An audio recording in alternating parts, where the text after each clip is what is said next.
Hello, this is Mole Man in the morning. Good Mole Man to you. Hello and welcome to Mole Man in the Morning. The hell was that? It was an elephant. We're going to have to wait till the edits find out what that sounded like because Discord did not let us hear that. That did not come through. You're welcome. Something was happening there, but it was impossible to say what. There you go. That's another one. Just still no idea what it is, but sure. What a way to turn off our viewers. I thought a medical emergency was happening. Oh, I should have done Hidely Ho Podcasterinos because it was a Ned Flanders episode. I'm such a fucking idiot. Well, Still can, he introduces you first. Well, we've got further opportunities to say that particular line. But first, let's introduce the podcast. We are Mole Man in the Morning, a podcast about how The Simpsons has a lot to say about society. I am your host, John, and I am joined, as ever, by my two co-hosts, Matt. Hello, everyone. And Michael. Hello. Fine. No one gets to say the line. We'll do without the line. Wait, yeah, you just didn't say it. Why didn't you say it? What are you doing? No, now I look like an asshole. I don't want to be known as a creature of habit. I have to mix it up every now and then. You've only done 40 episodes or whatever. Wouldn't want to be typecast or anything. No, you gotta mix it up, man. You gotta be unique. Yeah. Idly ho, podcasterinos. There we go. Nailed it. Michael has never sounded more depressed. It's like Bart say the line. Michael say the line. Podcasterinos. We need to make that meme now. Michael say the line. I might just start introducing him that way. I was just like, and Michael say the line. Yep. And you're the only one that can dance, right? I can dance. I was trained to dance. Ooh, Humble brag. very nice. Yeah. Cool. We are here, as ever, to talk about 2 episodes of The Simpsons. Currently in the 5th season, we'll be looking at episodes, what are we up to, 16 and 17. That's Homer Loves Flanders and Bart Gets an Elephant. Wonder what happens in the second one. No idea. I haven't watched them. Well, you better make it quick. Put it on fast forward. I can't remember what episodes it was recently, but I was talking about it with our friend of the pod, Blaney. And yeah, he did just say like, oh, you could probably just wing it one day. So I've always been tempted to just not watch the episodes and just try and bullshit my way through it. I reckon I reckon you can get away with it for a while. I do go through scene by scene, so yeah, you can figure it out. I think there'd be like a decent chance. Yeah, I mean, you do make reference to specific lines a lot, so I don't know how quickly anyone would pick up on the fact that you weren't recognizing any of the lines, but yeah, I think you could get away with it for a while before anybody genuinely clocked that you were doing that. I'd feel bad though. That's the thing. Is it's like, yeah, it's a funny bit, but I do as much as I am the podcast grump, I do actually quite enjoy watching and talking about the episodes. Fair enough. Good. I'm glad this isn't an ordeal for you. That's a ringing endorsement of the podcast, folks. Not to surprise anyone, but I am actually quite keen on The Simpsons. Good. Very glad. He shows up for a reason. But do you know what else we're keen on? Ooh, Alcohol. Drinking things, yeah. Yes. What are we I've drinking? been boring this week. I'm just drinking an Asahi, just because I've been in America and I hadn't had one. I know they have them in America. But I did have a different Japanese dry while I was there, and a Korean dry, actually, while I was away. But yeah, I didn't have an Asahi, so I just miss them. It's probably my favorite beer, like genuinely my favorite, like bottled, easy to consume, over the counter, easy to get. Over the counter, like it's medication. Well, you know what I mean? As in, like, I don't have to go to a specialty shop. Like I can get it at Tesco. Going to my doctor kind to of get thing. Asahi prescribed. Look into my veins. Yeah, Ask your I doctor think about prescribing Asahi. Michael would prescribe it to me. Oh yeah. Yeah, but I mean, I think we can all agree Asahi's pretty It's a banger. It's a classic. Yeah, it's a very solid drink. It's one of the biggest beers in the world, I think, isn't it? I'm not It's up surprised. there. It's great. It's very easy to drink, and I think because it's very flavorful. God, I'm talking a lot about this one alcohol. Anyway, guys, Michael, what you got? I'm still on the retired Peronis. Oh god, they get worse. Retired Peroni. Oh, sorry, I meant the word expired. But No, retired still retired. works. Retired works. Yeah, they're in their slippers and their dressing gown, and they're talking about the way it was back when they were back in date. That's what we have to. That's what I have to do for Christmas now. Is find like a little dressing gown and get you a nice bottle of beer and put it in a little dressing gown with slippers on the bottom. Make sure it's expired. Found this right back at bins. What are you drinking, John? I've got another Vault City beer. I was given a load for my birthday, and Vault City do very silly beers, so they all just went straight into the podcast collection. And what is the silly flavourings we're dealing with? This is a raspberry cream soda beer. Oh no, cream soda's foul, man. I could not What? imagine that with alcohol. The cream soda's great. Nah, cream soda's fucking disgusting. Absolute foul shit. Nah, thank you. That's pretty. It's quite tart. You're quite tart, you saucy little minx. Well, thank you. That was not the reaction I was expecting. Look, we're 40 episodes in. People want romance. Finally, the Matt John arc begins. When's the beach episode? Well, it's about damn time. Actually, I know for a fact that the beach episode is when I come to visit you and you're going to force me to come on your little 6 a.m. swim. You're going to force him to do what? Are you now? still doing that? Very rarely. I haven't been in a long time, to be honest. Also, I'm moving to a town that does not have a group of 6 a.m. swimmers, but it does have an actual proper beach. So, like, Nice. there's better beach episode options. Anyway, yes, this is. It tastes like a cream soda, but slightly more sour and not very alcoholic. Probably quite quaffable. Quaff. I shall. Cracking word, innit? Quaff. Quaff, verily. We're sophisticated on this podcast with the big words. We are. Sure. We're sophisticated pricks. I didn't even say I said sophisticated. Jesus yeah, Christ. I caught that. Yep. We are sophisticated. So what's the episode, John? Oh, my Get love, us out of this. Flanders. The 16th episode of the 5th season aired on March 17th, 1994. Did anything happen on this day? Not a great deal. I'm looking on the page right now, and the first thing that's come up is, it is announced there is no smoking in Cleveland Indians' new ballpark. Yep. That's of historical reference. Woe is the fans of the Cleveland Indians, I guess. Yeah, Yeah. Poor Okay. bastards. I guess Like Guinness. vaguely, mildly interesting that historically we're moving into smoking ban eras where things are starting to ban that. Yeah. Not very interesting, but mildly interesting. No, but yeah, it's weird to be People in now care that about their era- health now. era. Mm. Yeah. Because we lived through, all three of us saw the death of like smoking in pubs and stuff. I think I think I just started uni when that happened. When that came in, I think. Yeah, it was coming in, wasn't it? Mm. But I'll tell you what else was coming in. The US #1, Versailles by Ace of Base. I don't know what that is off the top Not a of my clue. head. Not a clue. I know Ace of Base. And our UK #1, Dupe by Dupe. I also know I know. That sounds like you haven't read it and you just made something up badly. I mean, Dupe is the thing I would have just gone with. I mean, Dupe in my head is Futurama's Democratic Order of Planets, which was just their equivalent of like Space UN, I think. Dupe. The future of my podcast coming to a screen near you One at day. some point. One day. The Futurama podcast will start when we make money from doing the Simpsons podcast. I think it's that simple. I think it kind of is, yeah. Shout out in the comments. Are you prepared to give us money for watching these?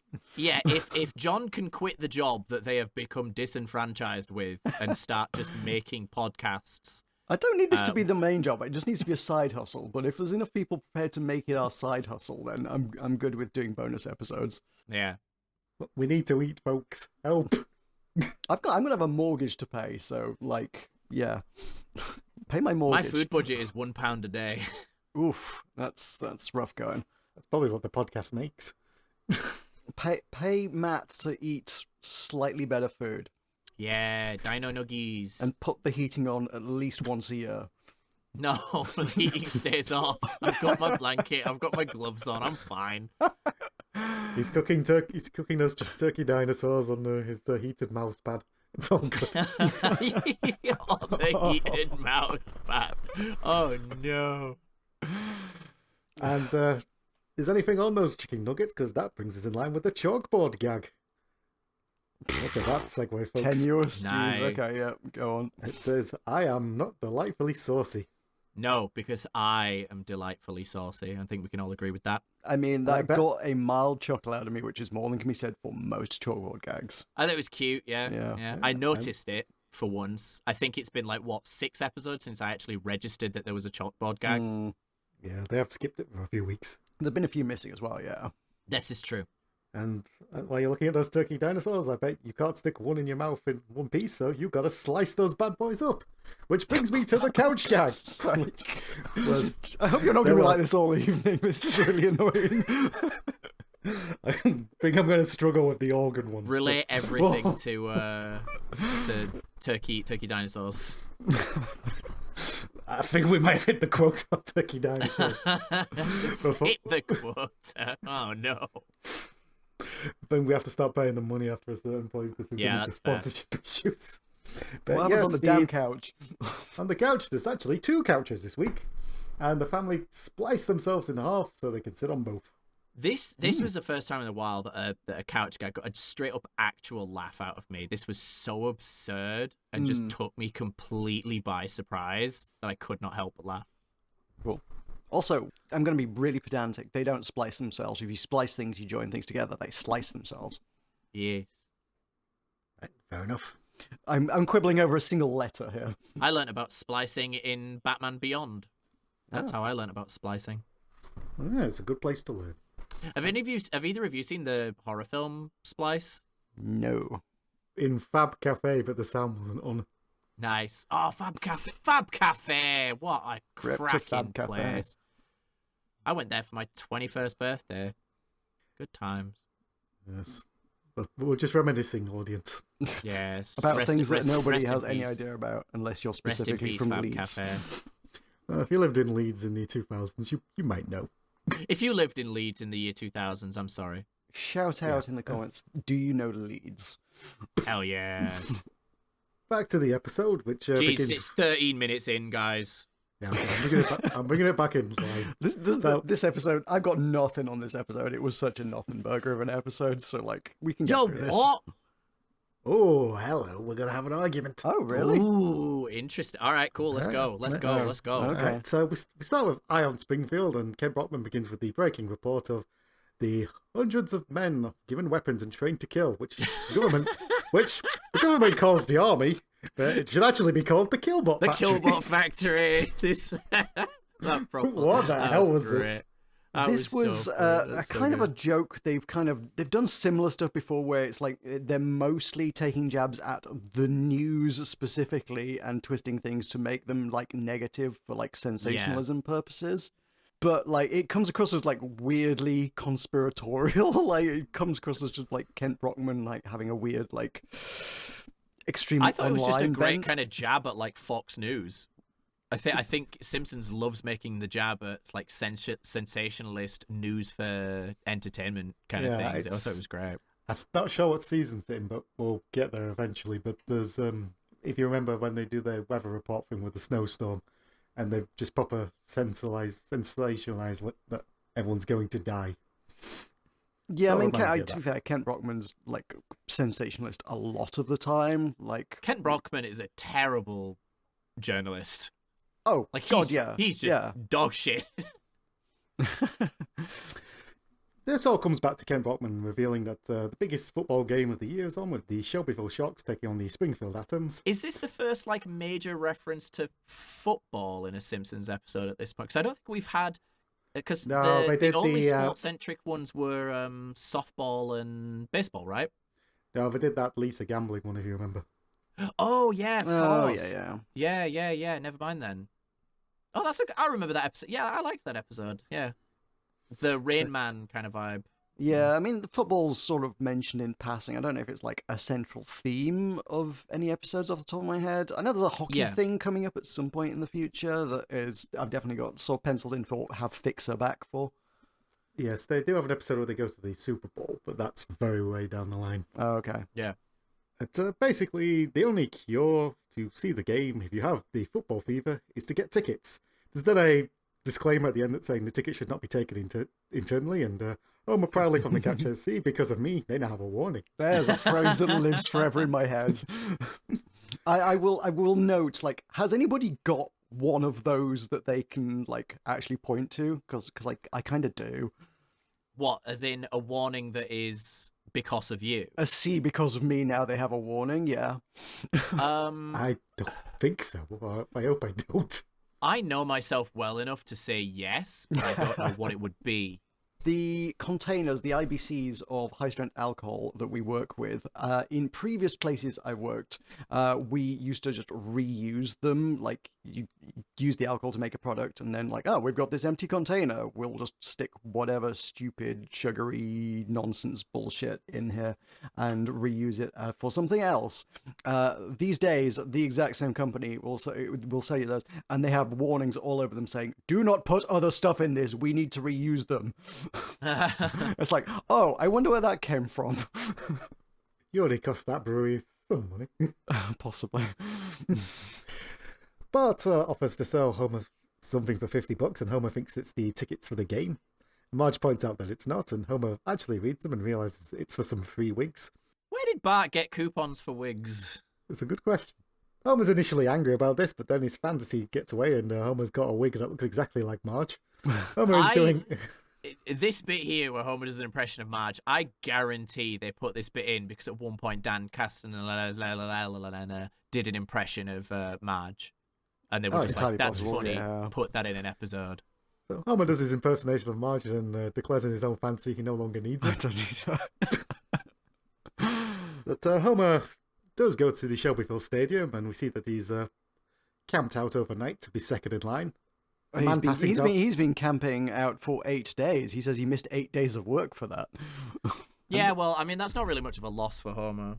My man's All on the 80 power grand a plant, year. really. Like, 8 days of work probably is a chunk of money for him. Yeah, but he's probably salaried. Yeah, That's Wait, true. Which is the one where you just get a monthly. Yeah, It's salary, right? Yeah. Oh, but it's pointed out to Homer that if he had been working, he could have just bought tickets from a scalper. And Homer says in theory, yes. Then goes jerk. Unfortunately for Homer, the prophecy somewhat comes true, as the man in front of him is actually a scalper who buys 30,000 tickets, which the woman says will be $950,000. He doesn't have that. He doesn't have that on him. So Listen, he gives I her only have $10. $10 right now. Can I pay you the rest later? She just goes, yeah, sure. And then the sold out sign goes up. God, I mean, I didn't realize scalpers have been a problem for as long as they have. I know they've gotten a lot worse recently just because of the commodification of hobbies. But genuinely, if anyone is listening here or comes back in the future and listens, if you're a scalper, you are a piece of shit. I think everyone knows scalpers are pieces of shit. I don't think Even scalpers I think know scalpers they're know they're pieces pieces of of shit, but it's a Yeah. very profitable piece of shit to be. Oh, yeah. Yeah, no, absolutely. I think that overcomes the fact that everybody hates you. It's like, well, yeah, everybody hates me, but The I'm thing making a lot is of when money. they're doing it with stuff like Labubu's, I don't really give a shit. It's when they're doing it with things like Pokemon cards that kind of bothers me because, you know, they're literally for children. You know, they're a little thing to make a little kid happy, you know? I mean, who the fuck are Labubus for if not children? Sad little lonely TikTok girls. Come at me. I mean, I would still file that under children, but Hear that, 20-year-old girls? Women, if you buy Labubus, you're a child. they're fucking toys. They're for kids. They're collectible toys. They're not for adults. Adults should Also, not if be you're, after these if you're things. 20, if you're 20, you're a child. So I mentally file anyone under the age of about 25 as a child, really. yeah. God, we're old and miserable. I am now. so We fucking really old. are. Oh, again, friend of the pod asked me the other day what unk means because it's a Gen Alpha phrase, and I just immediately turned and said, "It means you're old." And he was so sad because he's only 28. So he's 30 now. Actually, God, I keep thinking he's 28 because I desperately want to just still only be 30. But no, I'm 32 now. Guys, I'm sad. Oh, don't It's worry. all I got you, downhill I'm from pushing here. 40 Yeah. now. Yay! We're on the slow march to death. Yeah. As is Homer. Slow march to As- Oh, fuck me. As is Homer in his car. He's very depressed they couldn't get his tickets, but there's a ray of hope because Why is The Homer's car green in this scene? animation issue. don't I know. guess. Is Homer's car not normally green? No, it's No, pink. it's pink. The family has 2 cars though, don't they? They have Yeah, a car yeah, each. but the, the other pink, the cars- pink, the pink one and the red one. Pink one and red one. Okay. I don't know. I'm looking at the picture of the green. It doesn't look that weird to me. But in my head, I can't fathom what they normally are. Fine, whatever. Ooh, Mandela effect. Ooh, maybe it is. Homer, the radio announces that they've got 2 tickets to give away if you're the 13th caller, and Homer gets a rush on to get to a phone. Then he comes to the power plant and there's a queue, and Homer calls everyone suckers and just drives around over the tire traps. Yep, and says doubt door for every single pop. Do. Homer finally makes it to his workstation, but unfortunately on the radio we see that the 13th caller's called in, and it's Ned Flanders. Homer despairs about this as Ned Flanders asks what the value of the tickets is because he's going to claim it put it on On his his income tax. Would you have to do that? Like, what is that a thing?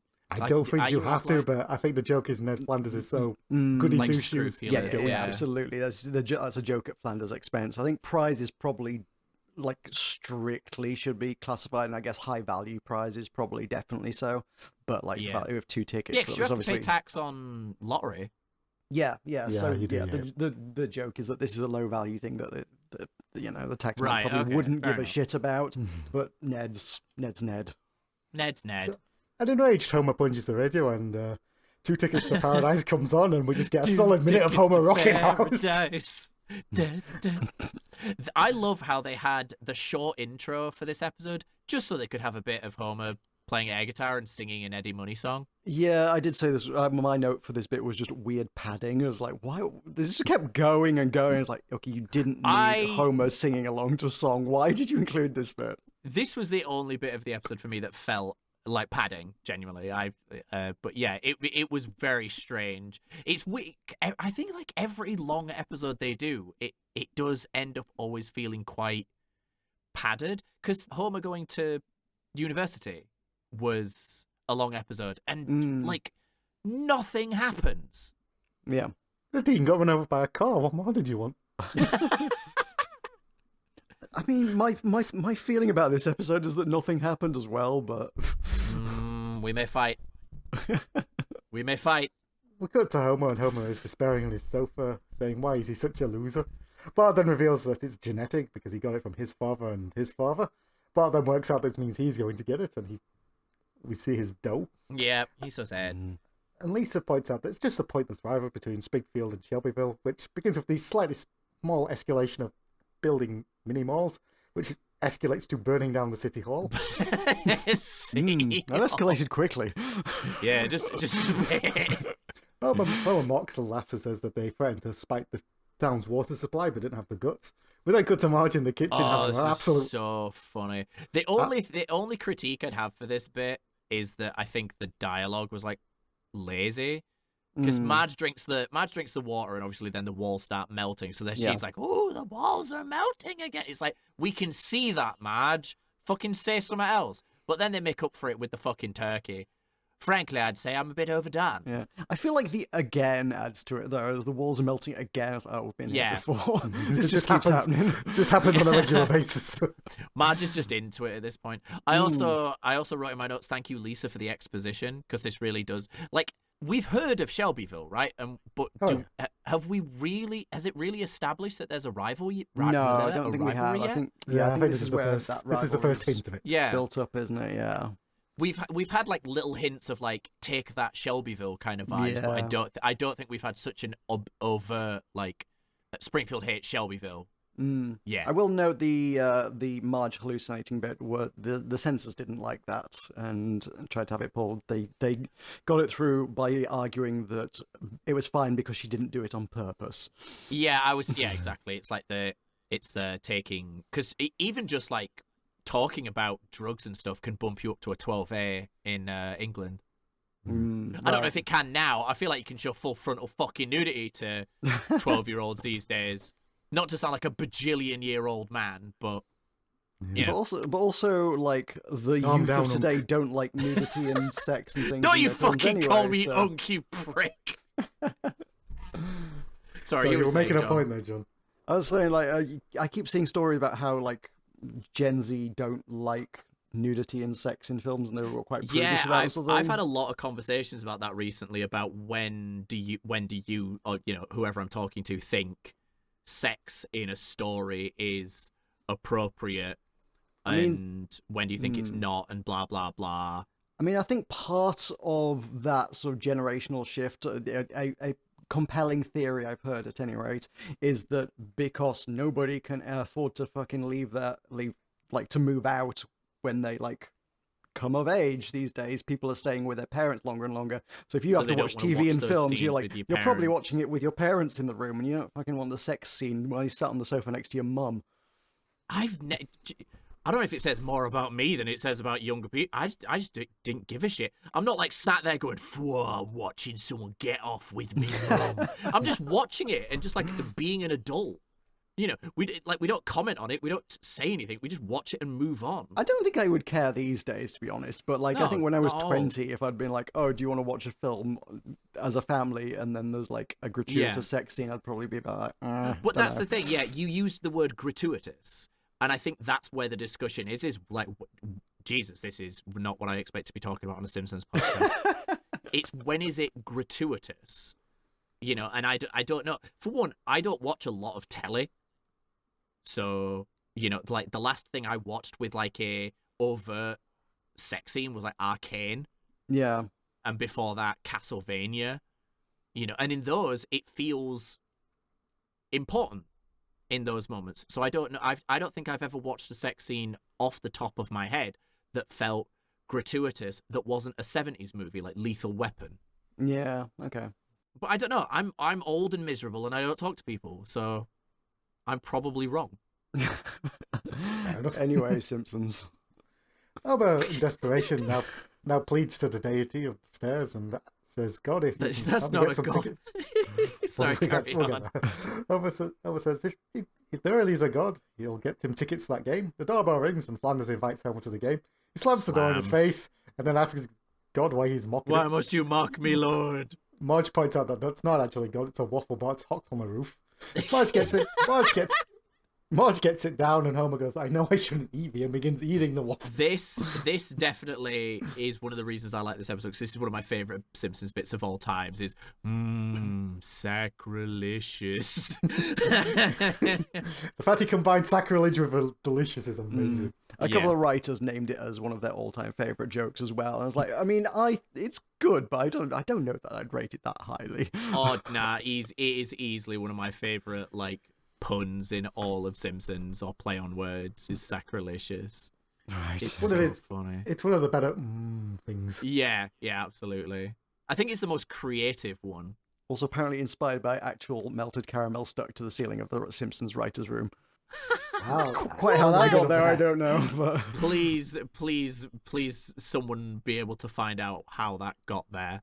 We then cut to late at night, and Homer rings Flanders' doorbell. Marge then sticks her head out the window and goes, "Are you planning to hit Ned Flanders over the head with a pipe to steal his tickets?" I love that he's about to say yes. yeah, no. He opens the door, and Homer does not cave Flanders' skull in. Instead, he tells him he'll go to the game. Flanders is happy, then asks Homer if he was going to hit him with the pipe. And I'm gonna give my have a noggin a laugh about- flogging. Homer Which is would be great. a shit spy. They both laugh about it. Yeah. I love as well that in my notes, because I was genuinely curious about this, Flanders says, "We'll bust out the Crayola and color me, tickle me pink." Call me tickled pink, yeah. To call me tickled pink, that was Yeah. it. So I was like, is that a Crayola color? Googled it. Actually, Flanders, it's tickle me pink. You fucking idiot. Get your Crayola right. Does anyone remember that a Crayola color name? I know that because No. when I was little, the Crayola were just called like grape. Like that was it. I think it's would like never have tomato given or any something. thought to what they named their colours, I'm going to be honest with you. Man, you led a sad childhood. I bet you Yeah. ate spreadsheets for breakfast. Spreadsheet. Sacrilegious. Excelicious. Yeah, it works. Totally works. I'm hilarious. Carry on. At the Shelbyville Stadium, we see Homer and Ned drive past Lenny and Carl, and Homer forces Ned to duck even though he's driving. This And, felt very well in a Yeah. modern context. This I'm glad that Simpsons is so pro LGBT. Is all I'm saying. Well, hold that thought. Well, Lenny and Carl don't see it that way because Lenny thinks, oh, he's got an electric car. But it then crashes and Carl goes, yeah, an American Not an robot electric car, one of those robot cars. Robot cars, sorry. cars. Yes, and it's funny because American electric cars still suck balls. I mean, No, like, but- I assume by robot cars, this is roughly analogous. He means, like, analogous to self-driving. self-driving. Yeah, was Yeah, that yeah. even, like, remotely a conversation that was on the table in 1994? I Well, guess it must be considering why this joke wouldn't have existed. In 2015, they thought we'd be living on Mars and have flying cars. So yes, I mean, yeah, okay. We then got to my favourite bit of the episode where Mr. Burns is giving an inspirational speech to the football team about the crippled boy in the hospital that wanted think to of win. a crippled boy who wants you to win. He's crippled because I crippled Burns him to himself inspire did you. it. Burns himself did it.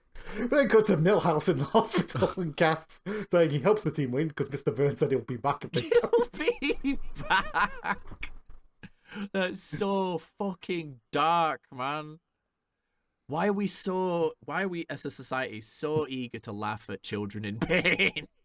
This is It fun. just It it is, caught me it's up. funny. It, They can't, deserve it. it just catches me off guard because it's Yeah. The fact is I that- think also the fact that it's Millhouse is quite funny as well. Yeah. It's like, oh, there's a little cripple what? Yeah, Millhouse. and you also know Mr. Burns will be back if they don't. Yeah, absolutely. Mr. Burns does not break promises. He will be back. Homer and Ned take their seats and Homer blows up a beach ball. He tries to get it going through the crowd, but then he gets brayed in the head by a beer can. Yeah. Oh man, have you ever had a crunched up beer can thrown at your head? I've had a cabbage for No. That, Michael, that's not the same thing, but I'm glad you shared. It is if it's somebody on a bike frying at it, yeah. Oh, chuffing hell, why'd that happen? They were dicks, that's the best thing I can give you. Oh, so Wait, it was just a wait. random attack. Wait, they Yeah. lobbed it at you from the bike. Yeah, I was walking past the cycle lane and they were coming down the road on the cycle. They came near me, threw a cabbage at me, laughed and kept going. Fucking hell. No context. Obviously, they didn't kill me. I must have thought you were Liz Truss or something. I don't know. Their clairvoyant powers of 2005 should have warned us. But, God, I bet that fucking hurt. well, no Or one at least did it. just like more just like the emotional pain of being covered by in a cabbage. fucking cabbage. Well, this is the thing. It didn't really cover me. You just get Ah, hit by it and it bounces off. Oh, Yeah, what?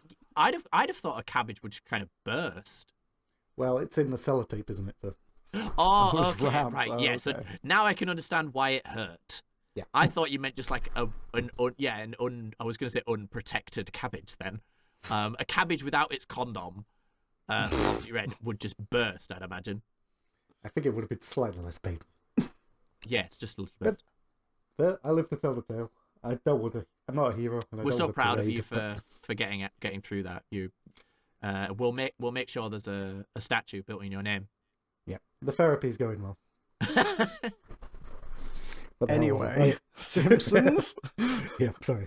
We're supposed to be going through this quickly. How am I the one keeping you guys on track this time? I'm never the one keeping us on track. Mayor Quimby orders some food. Homer eats some of it before it gets to him. Yep. Mayor Yeah, Quimby wants this answers. was like one of the this was probably the weakest joke of the. Yeah. Like, it's funny Homer eating some of his food, but they then stretch the joke out with the whole.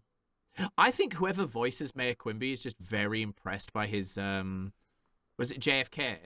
Who's he supposed to sound like? Yeah, I think it is supposed to be JFK, isn't it? Yeah. But whoever it is just very proud of that impression kind of thing, and they just like. And honestly, it sounds not great. I don't know. It was just a very weak bit. It's Dan Castellaneta does Quimby. Right. Well, he does like a bajillion other good voices, so he's okay to have one bad one. Flanders gets Homer some snacks, and Homer gets his nacho hat, and Homer is singing. He's a nacho man as he's eating from his nacho hat. Nacho man. I wanna be a natto man. Hell yeah. We eventually see that Homer's eaten enough food that a bulldozer has to come to clear it all away from him. Oh, that's the gross. stain. Oh. The stain is what's Yeah. the worst bit. I hated looking at the stain. Ugh. The game is on a tight end, and Homer points out that the only one that can win them for it is Stan the boy Taylor. The crowd start this chant, and it trails off very feebly. Yeah, Stan, he's our boy. If he can't do it, no one will. Springfield win the game, and Homer's very excited, kissing Ned Flanders multiple times. Ooh, sacrilege. And we then see Homer's trying to get autographs from the team, but they ignore him. Homer then calls them fat jerks, which gets them to turn around. Homer tries to blame it on Flanders, but Stan Taylor himself comes over and Is that reveals Ned that Flanders? that Ned Flanders saved him from a life of liquor and sleeping with lingerie models. I And love as Homer- well, yeah, that because of the way he says it, because he says, Ned's Bible group showed me that I could have more. Homer thinks that means that he still sleeps with prostitutes and drinks alcohol, but now also has more yeah. stuff. Because he's Yeah. like, what does he say? Like rich footballers always thinking they can have more or something. Yeah. Stan offers Ned the game ball, but Ned asks instead for Stan to give it to Homer. Stan does, and Homer declares that the ball is now his fourth child, which he will call You will be Stitchface. called Stitch Face. Homer thanks Ned and says this is the nicest thing anyone's done for him. We then see the Ned and Homer driving away from the game, and Ned's prepared to get down to avoid Lenny and Carl again, but Homer declares that nope, he wants the whole world to know as he shouts out the window, "This is Ned Flanders and my friend." Lenny asks what he said, and Carl says, "I don't know, something about being gay." Guys, the punchline is Yeah. gay. Yeah. punchline is it gay. Yeah. There goes the Honestly, progression. This is I'll land myself in hot water here. I don't think this is the most egregious of gay jokes. I don't think it's particularly funny in a modern context, No. but I also don't think it's like the worst, you know? Oh yeah, It's- no, there it's are fine. worse out there, but like as you say, it is just the The punchline. punchline is is gay. Yeah, Yeah, there's no like that's it. cleverness to it. Yeah, but yeah. Simpsons has made worse jokes at other people's expense. It's I would say. lazy and it is rooted in homophobia, but it's Yeah. just not a very good joke. Yeah, nah, that's fair. That's fair. We go back to the Simpsons living room, and Homer throws his wedding picture in the garbage to put up his big skin football. Marge points out what he's done, and Homer tells her to stop living in the past. I distinctly remember this football being in the background of like future episodes and stuff. Like they make this a Yeah. running Yeah, I think thing. it does remain. I there. think. Oh, is this a thing? It's like the stone head. It's going to keep coming back, is it? Yeah, just in the background. It's not like an actual yeah, gag. yeah. It's just there kind of thing. Yeah, because the stone head's in the next episode, right? It is, in fact, yes, yeah. Or not stone head, whatever it's made of. Did it say? Is it a stone head? I know Yeah, Mr. yeah, Burns stone, is the mate. Yeah, it was an Aztec stone head. Okay, so it is stone. It's just because it's brown. So Yeah, Ixtapalapa kettle. the fact what you it's just called. know that. I know, but Oh, this- no, you re- that's yeah, no, that's just up there. I got that on deck. That's just locked in at any moment. Whenever you know, you never know when you're going to be out Sometimes you shopping. need to know these things. Whenever you're going to be out in shopping in South Wales, and someone's like, "What was the name of that big stone head in The Simpsons. in Simpsons?" And then you can just pop in and be like, "It was stuff like a couple of Yeah. Well, you better tell Irish there. Excuse me. Anyway, back to the Simpsons, and Ned invites Homer to come try out his new pool table, and they're like old buddies now. And Lisa makes a quip of, "Dad and Ned Flanders friends. What next? A's on Bart's report card." And everyone laughs, and then Bart realizes they're mocking So him. mean. Bart does get referred to as a straight A student in the next, In the next episode as well. for- Yeah. Again, I think that's for sensationalist news vibes. I guess so, yeah. It's just weird that there was that connection. I'm not sure it was intentional, but like weird Maybe. that it's there. We cut to the Flanders basement, and we see that Homer is leaning very hard on the pool table. Flanders asks him to stop, and Homer says, Oh, They it's don't because come- he's leaning on it. I thought, this was. Let's cut to another. Here's where Matt thought the bit was going. I thought he was going to tear the. Yeah, I 100% did as well, yeah. Yeah, I thought he was going to tear the. I forgot what it's called. The flock. Yeah, I don't know. Yeah, so maybe. I think that's where I thought. I thought that's why he was saying it, and then he coincidentally. Yeah, I'm a fucking idiot. Homer reveals that they don't call him Springfield Fats just because he's morbidly obese. At which point he breaks the table and he says, "Now you've got a lawsuit on your hands." Just Barry's kidding. We cut to Rod and Todd are watching a religious cartoon about a pair of sheep, and one of the sheep is complaining because he doesn't have a sin to confess, but Daddy Sheep is here to reveal that he does have a sin to confess, the sin of envy, and we get some baaing laughter. It just dawned on me a great there's actually a kind of fun joke that they're making here, whether it's intentional or not. It's just the fact that religious people don't always actually understand the parables that they're quoting or reading, because Rod and Todd are like, that's good for sheep, but what about us? And it's like, no, that's the point. It's a metaphor.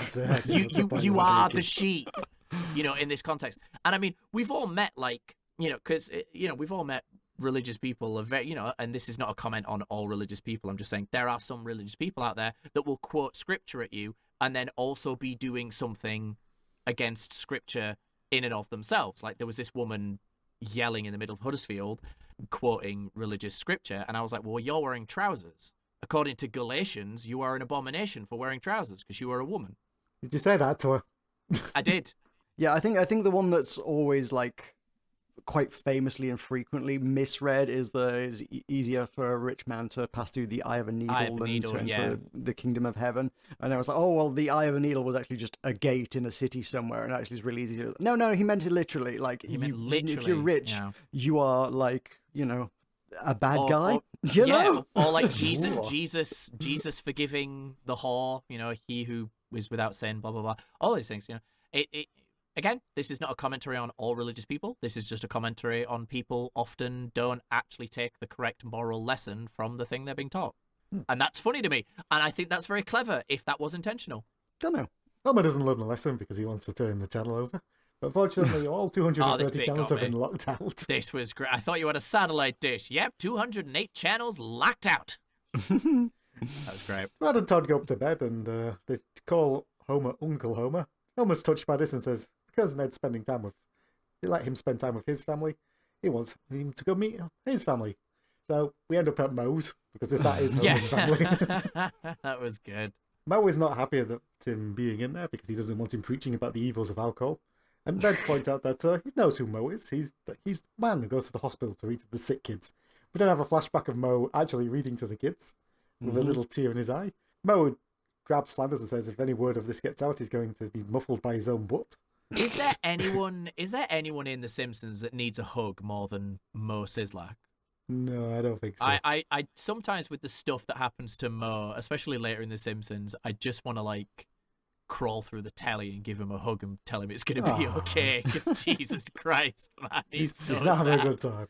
No, well, there's a whole episode about him trying to kill himself later on. Yep, you're right. Yeah, it's a sad thing. It's weird. Homer comes home and Marge is happy to see him, but Homer can't talk. He's got to see Flanders. Go see Flanders. Sex later. Later sex. and Marge is in a uniquely drawn gardening outfit for this 2 seconds. Yeah. I think this outfit does come out in future episodes. Oh yeah, it's definitely. I think it's been used before as well. It's weird that they didn't just draw her in a standard outfit. No, I guess you can't really garden in a dress. This is true. This is true. Attire, Simpsons is a pinnacle of realism, so I do apologize. Yeah, you got to dress for the occasion. The Flanders family are saying grace over the table, which includes saying thanks to the grocer for the meat, the middlemen who jacked up the price, and the humane and determined boys at the slaughterhouse. Homer invites himself for dinner and starts eating food off everybody's plate. It is a terrifying series of frames to watch Homer clamber through that window. Yeah. Ned declares that he's got to go to the soup kitchen for some charity work, and Homer says that a judge made him do that, which he blames on the lack of public urinals. Yeah. But he assures Flanders that he won't have to suffer alone because he's coming with him. And we get our first hint that Flanders may not be very happy about this. Yeah, eye twitching. That sounds wonderful. We then cut to them arriving at the soup kitchen, and an Irish reverend comes up to Homer and says, "You poor unfortunate man." You poor unfortunate man. We'll get you out of those clothes, and we'll do something about the smell. Homer protests that, but gives up pretty immediately. Doesn't protest very long. I love the outfit that he gets into. Yeah, he's It's given so this like good. orange and green check jacket. It's wonderful. Yeah, it's so funny. Homer complains that they've been there for 15 minutes and they're sucking the life out of everybody. And Ned suggests that maybe he should go to Moe's. Homer says that Moe's is suspiciously always closed on a Wednesday, and we see the reason why. Moe's He's reading to the Little Women. homeless man. He's reading to the homeless Little Women, and They Moe's crying. they realized they weren't little girls anymore. They were little women. A line that nobody realizes was kind of a joke because that's not an actual line in the book. They just made that up. But Ah, who, excellent. who knows this? Not many people. Yeah, it's like no one's read Little Women. Yeah, you should have to read the book to know. Presumably, yes. Homer finally has had enough of Flanders' speed and pushes him out of the way and begins serving the super rapidly quick. Look at that enthusiasm. This is front page news. The journalist takes a photo and we see the headline of Fat Man with Fat Heart and the little line underneath, Thin Man accused of assault, I think it was. His heart is it? probably pretty engorged, so He has had open heart surgery, hasn't he? yes. Haven't we Little all? thin man accused in robbery. That was it. Yeah. What? That's all right. What's that got to do with anything? Because just because the headline Fat Man's a Yeah, little yeah, thin it's just a man. contrasting joke. Marge is proud of Homer, but says that he's spending too much time with Ned. Homer then declares that Marge has hated Flanders for years and wanted to bash his head in with a pipe, and Marge points out that was him. And Homer's response to this is, don't hate, love. Love. Bart then calls the Flanderses some geeks, and Homer says, the Flanderses are not geeks, but then says Rod and Todd are, and the wife has a thing for him. That hides it But she behind a hides- mask of low-key hostility. That's so good. Again, intelligent Homer, the best. So Homer decides that the families are going to go on a trip together, and Bart despairs, and Lisa tells him to just go along with it because something wacky always seems to happen to them every week, so it's best to ride it out and everything will be back to normal. Love Jesus some Christ, self-referential Lisa. humour. Yeah, okay. The fourth wall has well and truly been kicked down. Absolutely. I was fully expecting him to look into the camera. Bart does an eye caramba just to end the scene off. That's the spirit. We cut to both the families in the car looking very annoyed, except Homer. But Homer can lighten the tension because his body's wrapping Ronnie Reagan tape. It's just I Ronald like- Reagan. I like how thing. Homer can acknowledge that there is tension, but not why. We just see that the tape is just Ronald Reagan saying well a lot, and Homer just goes, he did say well a lot. What the hell is So happening? fucking weird. That's very strange, yeah. We then cut to the lake, and we see that Homer is guiding Ned to back the boat into the water.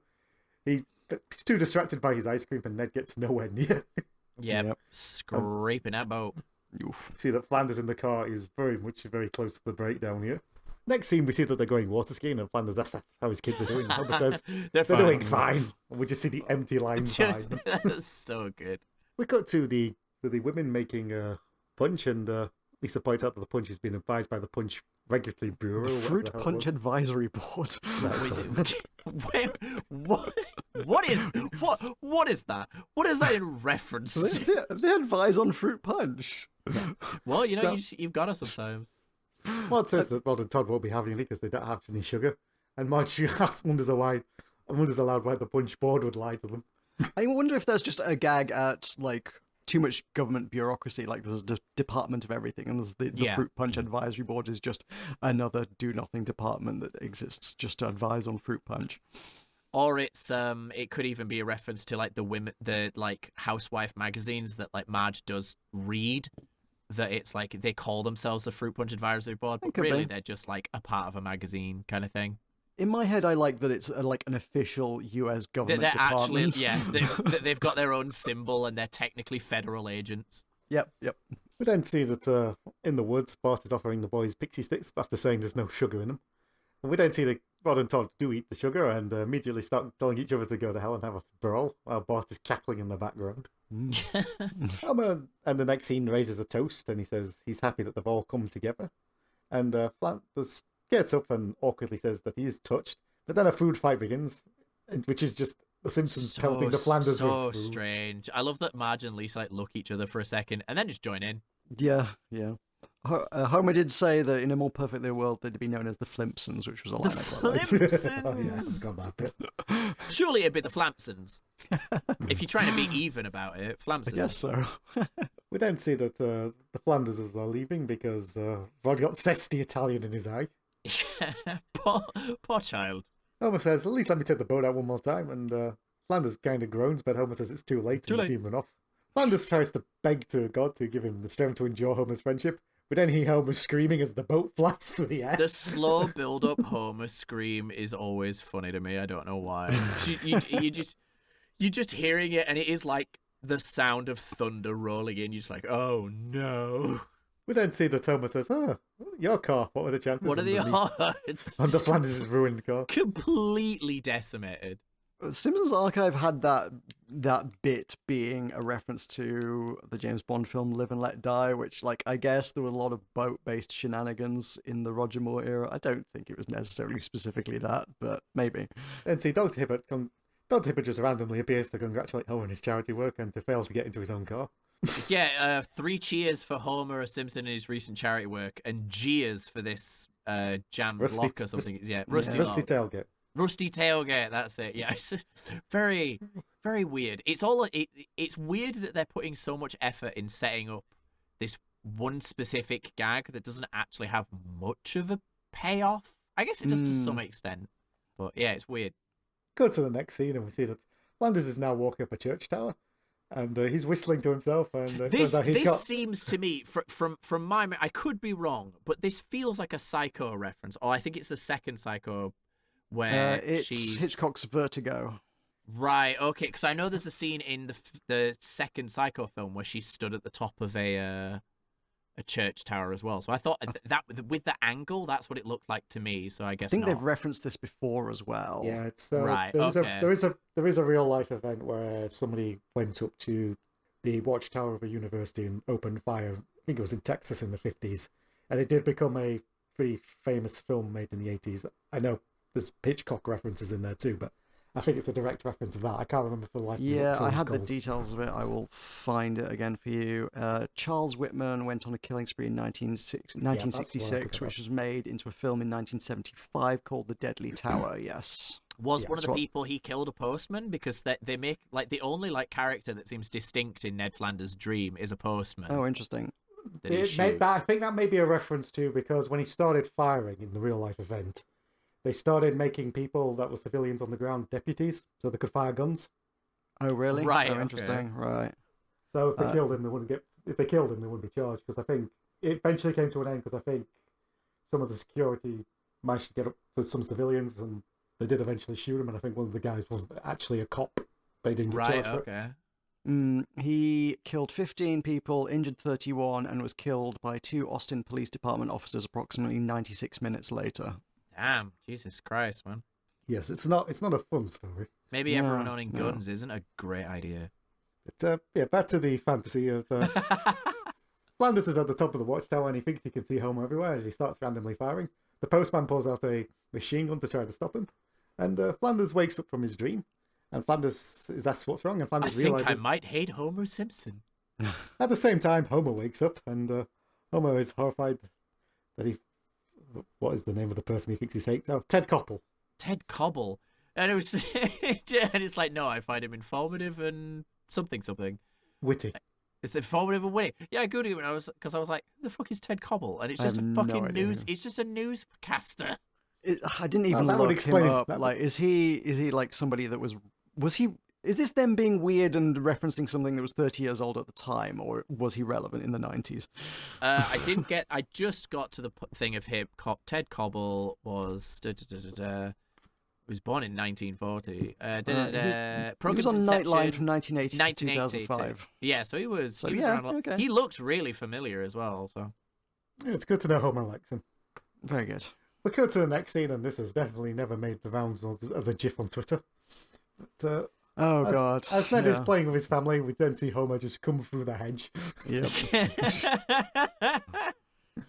Homer wants to spend some time, but Ned Flanders tells him that they're going to be spending the day with the boy's grandmother, and it's only family. Homer initially thinks it means no reporters, but eventually Ned clarifies it's just members of the Flanders family, and Homer just goes, okay, and slowly goes back through the hedge.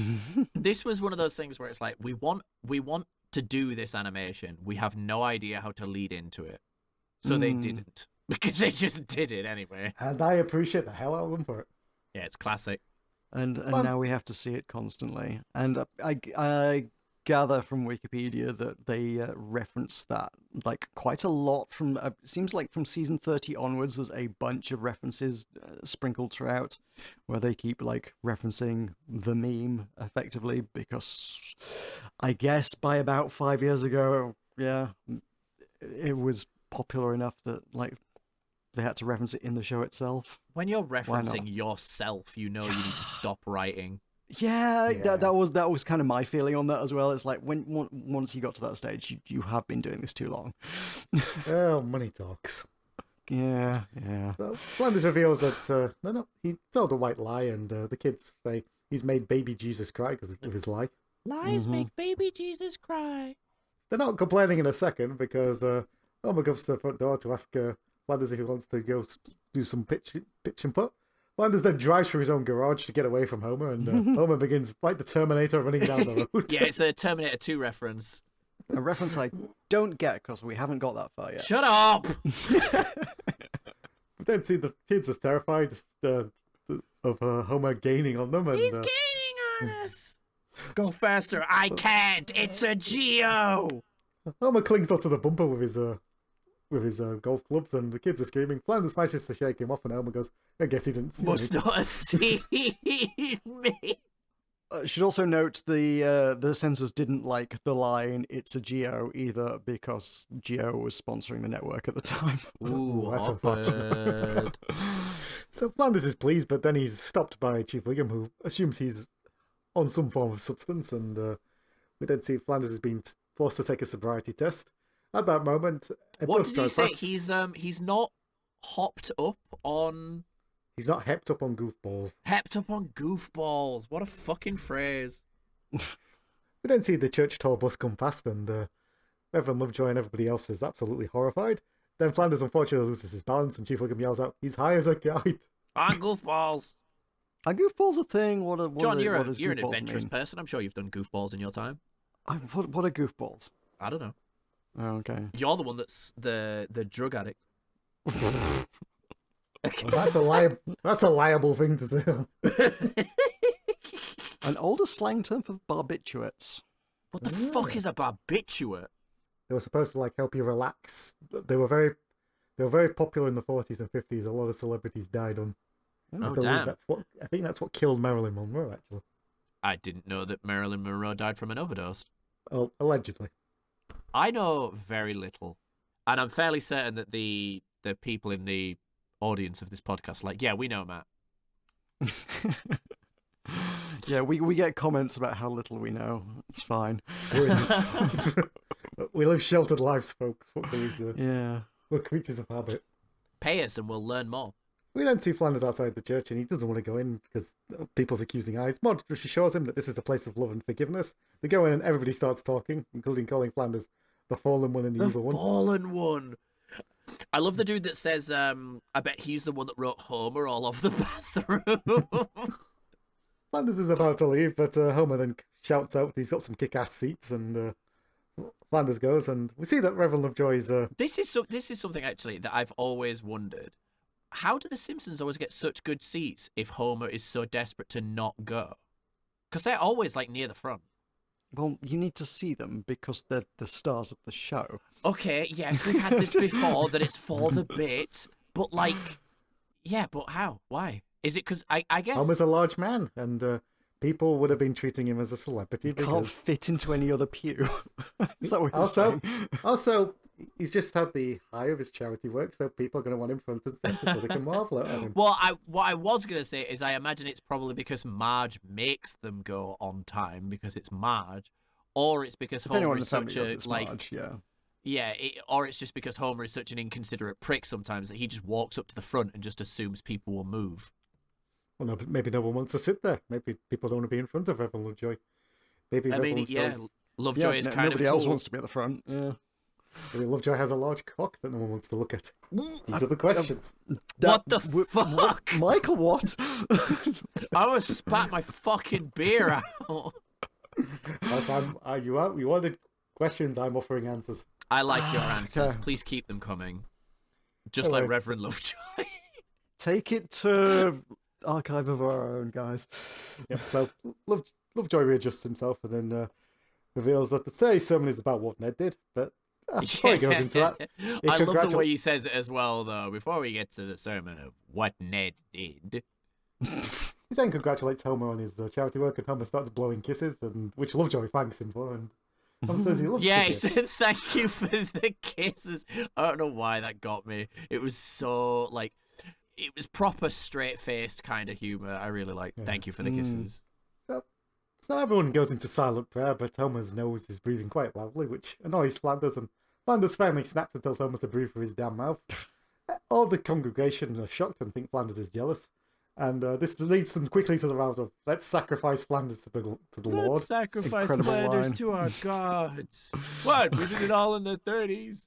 Also, again, with the whole The Simpsons, the year, you know, like their ages never change. Like, so, so if it's canon that Abe Simpson made this joke, that means he was doing it in the 30s, which means he's now would definitely be over 100 years old. Yeah, he's up there.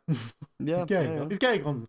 Actually, even in the 90s for him to make that joke would be... Yeah, like that would have been 60 years ago from the time of this taking place, yeah. Yeah, so if he was like 20 then, that means he's... He'd be in his 80s, yeah. 80, checks yeah. out. Yeah. I'm crap at maths. It should not have taken me that long to add 60 to 20. Before Flanders can be sacrificed, Homer gets up and defends him by saying that Flanders has turned the cheek on him many times. And Homer then makes a very sweet line of, if there were more people like Ned Flanders, we wouldn't need to get to heaven because we'd already be there. Everyone feels bad and apologizes to Flanders, and Flanders himself thanks Homer and calls him a true friend, and we see that they're still pally friends, as Bart and Lisa wonder what the hell's going on because their own theory has been shot to hell. Mm-hmm. And Lisa says, I guess things will be normal.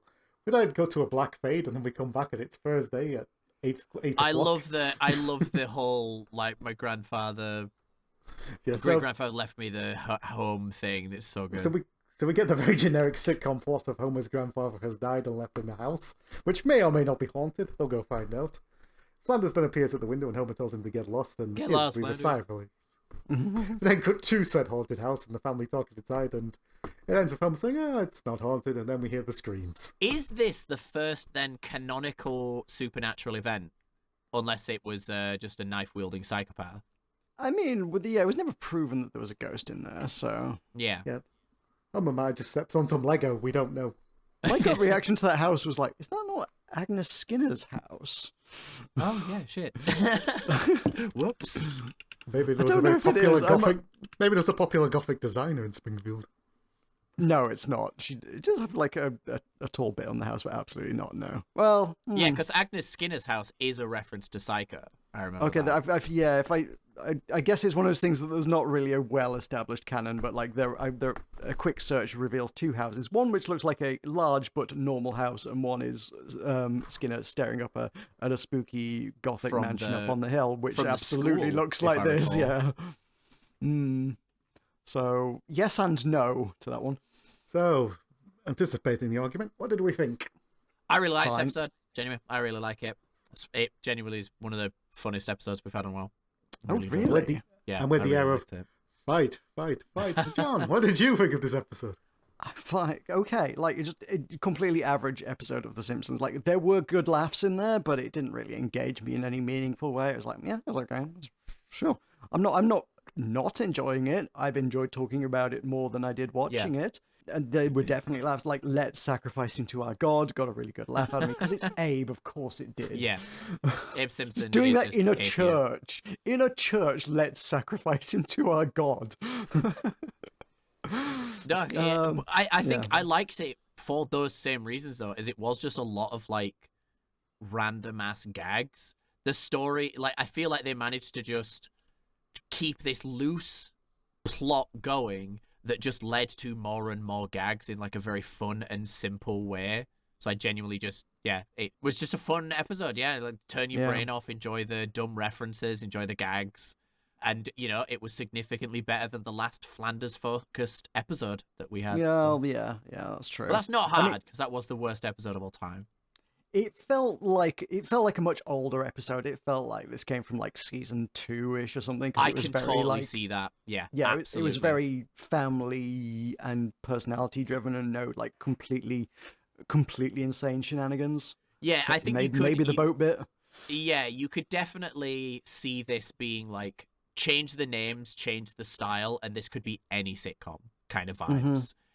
There was very little about it that was uniquely Simpsons. I think that's totally fair. Michael? Yeah, I thought I'm very much in the middle of it. I thought it's a better than average episode, and I did enjoy it. The gags are good. There are a few bits in it that don't hit, but overall, it's all very, very solid. I mean, the only joke that genuinely I thought meh was the lol gay Yeah, joke. yeah. That's the only joke that for me was like. I mean, was there any joke in particular, Michael, that you just like heard and just thought, nah, not for me? No, it's just there's some stuff with the family, and there's just some stuff that just feels a bit like it is padding it a little bit. It's definitely padded. 100%. This did not need to be a long episode. I do not understand why it was a long. Yeah, episode. the 2 tickets to paradise bit like went on too long for me. I was like, after a few seconds of it, you're like, are you going somewhere with this? What are you doing here? Yeah, those bits are very, very common in Simpsons, and I've never. I don't know if they started it, because it does feel like other sitcoms have done it now, where it is just quite long, and then they just, again, like whatever Homer says about the song, it's like just a very great, simple great comment. guitar riff or something, wasn't it? Yeah, it's a great riff, whatever, and you just kind of like, what was the bit? It's like watching very old comedy and going, this is what you guys found funny back then. This is what I very mean? old comedy. Yeah, exactly. So it just, it was a very odd bit. Yeah. Do we have any ratings for it? I do. Speaking of, I give it a 2 tickets to paradise out of Homer. I'd replay it straight away because I actually do unabashedly love that song. It's a good song. Yeah. Michael? I'm giving it an American robot car out of Homer. It's a great idea, but it's not without its flaws. Okay. I gave it How the Boys Are Doing out of Homer. Just say fine. Okay. Oh, okay. I was like, where is this going? Gee, How are the boys doing? what's going on? They're fine. They're fine. Yeah, no, and meanwhile they're drowning. That's totally fine.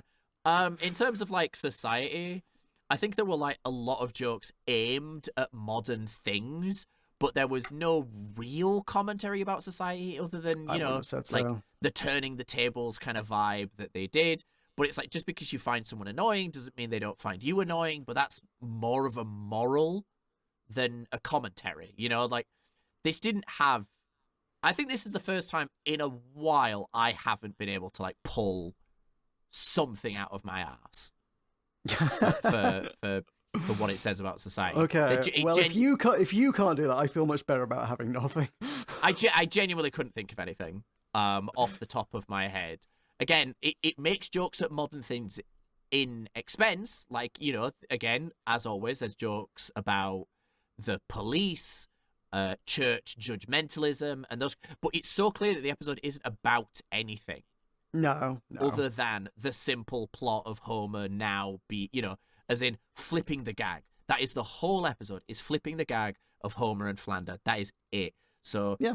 I could not have said this says anything about society. As much as I try my best. No, completely fair. Does anyone have anything, any inkling or hints that they think it could? No, I mean, other than, usual sort of like jabs at parodies and things. Robot cars, are we parodying Tesla? Probably not at this point, but, I don't know what they could be talking about at that point, really. There was that jab at the news early on, but, like, it was just, again, sensationalist media, but... It's just them doing what they normally do. They're not really, like... Yeah. I don't know that it has that much to say. It's just them, like, lol, isn't the news silly? Yeah, exactly. Like, yeah, it's jokes. It's typical Simpsons in the sense that it's joking about modern things, but it's not making a commentary this time, and that's fine. Not every Simpsons episode does have to. Nope. Right, shall we move Anyway, on? shall we have a look at Bart getting an elephant on March 31st, 1994? Yes, This was definitely an episode where I felt like I could have not watched it, and bullshitted my way through. That's giving us a fair one. So let's go through the events of what happened on the day, which was March 31st, 1994. So it's the ill-fated start of Michael Jordan's baseball career. Oh, do you know, I always forget Michael Jordan tried to be a baseballer. Did not know he had a baseball career. So Yeah, that's what the joke is in Space Jam. so, Have you never watched yep, Space so- Jam? I don't think I have. Yo, you've right. never watched Space Jam? No. Oh, right, okay. When I eventually the stars align and I come visit, we're watching Space Jam. What a movie. Okay, fair enough. Fucking love Space Jam. Not the second one. I'm never watching the sequel. You can't make me. So, in 1994, the Michael Jordan, one of the most successful NBA basketball players, abruptly decided to had enough of stardom, and on this day, the Chicago White Sox assigned him to the Birmingham Barons of Class AA Southern League, which is the minor leagues, in case you needed to know. It is, and also, I mean, I don't know how the White Sox's minor league team stacks up, or how the White Sox stacked up in 1994 either. But also, in current sort of standings, White Sox is also one of the worst teams. But the thing is, above anything, props to him. You know, just being like, fuck it, I'm gonna go be a baseballer now. I admire the guy. So everything I read about it earlier today was he tried and had a nice attitude, but he does return to the NBA after one season, so he's back this time, 1995. I'm Right. not surprised. I'm not surprised. But you know, A for effort. Also, speaking of baseball, the walkway from Cleveland's Tower City to Jacobs Field officially opens. Oh, big news. Ooh. So I can't pronounce this word, so I'm not going to try, but something archaeological happens in Ethiopia. The first complete Australopithecus afarensis skull was Oh reported. damn. Ooh, well done. Australopithecus is one of the missing links, right? If I think recall? so, yeah. The US number one and the UK number one remain the same, so you've still got some dupe going on. Dupe. Doop. So, Matt, are you still enjoying your turkey dinosaurs? Hell yeah. And they're making their way to your organs, I imagine. Which brings me to the chalkboard gag. Jesus. No, Give me credit that You worked. can't be allowed to carry on like this. He can't get away with it. The chalkboard gag is organ transports are best left to the professionals, which is fair enough. Oh no. Fucking hell. And when you see those turkey dinosaurs, I bet your eyes light up. Yeah, oh, they speaking do. of They do. And speaking of eyes, we get to the couch gag, and the family seem to be missing their eyes, which they pretty much headbutt into their heads. First seen in Boy Scouts in the Hood. Yeah, I thought, it got a chuckle from me. I think I was just in that kind of mood at that point to giggle at them. I don't think I observed, but the last one was an original one. That was first time Yes, seeing. they like. I have a shit memory for the gags, the couch. I gags. wasn't expecting an original one. My experience with the couch gags so far is they normally do enough for half a season and then double up in the back half. You did your little maths for Yeah. it. Well, your maths was wrong. Fucking Apparently they prostrate did an yourself. extra one here. Yeah, We'll I have to don't know. sacrifice you to our gods. Okay. Well, We got to the morning and the dusk is rising, and see that Marge has woken up to the absolute mess of a house, which includes sandwiches and Oh underpants. God! I when I do the washing up, I'm one of those people. Like, if there's a lot of washing up to, I have to wear some marigolds. I could not. I think I would die if I stepped on a sandwich in bare feet. I think I would literally implode on myself and become the black hole that consumes the earth. Absolutely not. Absolutely not. No, I hate that idea. Ugh. So Marge unfortunately does not have any gloves and finds a bowling ball in the fridge and more underpants. It's one of those, again. The answer is for the bit, right? But I'm going to ask the Yep. question anyway. Why the fuck did Homer put his bowling ball in the fridge? So his fingers were nicely cool. you're asking about the bowling ball, not the underpants? The No, it underpants keeps is- them cool. Yeah, chilled balls. What keeps the bowling ball cool? You don't want your fingies getting too cold while you're bowling. Well, the fluid dynamics of its liquid center changes if it warms up, so... Imagine that some guy gets disqualified from a bowling competition because he chilled his ball before. That may be a scandal somewhere That's in a the professional that's a boards. genius. We go to the family and they come down for breakfast and they're eating quite noisily and they talk about their Why does plans. Homer take a bite out of the waffle and then throw the bit of it away? That's so weird. Did he? I didn't notice Yeah, that. every time he I took a think the- bite out of it, he'd throw the other bit away. I think the What? joke was they Oh, were being okay. messy. Yeah, that is the joke. yeah. Yeah, definitely. But it's just so like, I can't think of a food you would do it with instead to make the bit work. But that's just my little like slightly OCD brain being like, you wouldn't do that with waffles. I could only imagine doing that with pizza, but then you can't have pizza in the morning. This is the spiral I go on when I watch Simpsons, guys. I mean, you could have toast and throw the crusts away. I don't know. Yeah, true. Yeah. Toast would work. Toast would work. If people don't like the crispy edges of waffles. Do you know they actually sell crustless peanut butter and jam sandwiches pre-packaged in America? God. If you Just- buy those, genuinely, if you buy those, grow the fuck up. It's the thing of like when children ask for their crust cut off, I would just say no, because fucking eat it. It's bread. Mm-hmm. And this is why Matt's not allowed near children anymore. This is why I don't want kids. They sound like a fucking pain. Yeah. Dad, they can really I have do. the crusts cut off? No, fuck off, little shit. So, the family are discussing their plans for the day, which include Bart and Milhouse going to the ravine to find a dead Martian. Lisa Yeah, going they to- got. I like how he says they got a tip that there's a dead Martian down there. A tip from a 6-year-old. Is this meant to be a Stand By Me reference? Is it?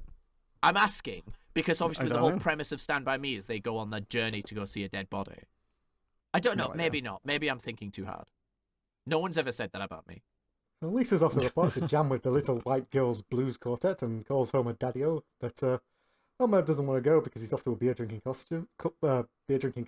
When you participate in a sport, it doesn't matter if you win or lose, just how drunk you get. Love that line. That's your ethos. You've got that tattooed on your ass. Absolutely. Everyone's about to leave, but Marge blocks the doorway. Bart points out that it's hard for him to leave while she's standing there, and Homer's response to this Push is her down, Push her down, son. I will say, whatever my thoughts are for the rest of this episode, this intro, fucking hilarious. It's very good. Marge declares that nobody is leaving because they're going to do some spring cleaning. Homer's response to this is to go, "Oh dear God, no." Over dramatic Homer. Bart tries to escape, but he can't undo the lock, and I Marge think says you'll that find escape is impossible. I was fully expecting one of them to yeet themselves out a window. Oh, yeah, no, I thought it was going to be like, nope, got it. and just Yeah, out. yeah, he like climbs through the doggy door or something. Yeah. Marge declares that everyone's got to pick a floor, and Homer picks the basement, which nobody complains about. Everyone accepts. Homer does a very tentative Doe? no. I love the questioning dough. That's so good. Homer then opens the basement to see the absolute mess that he's got to deal with and get the proper full-on dough. I have now seen American cellars.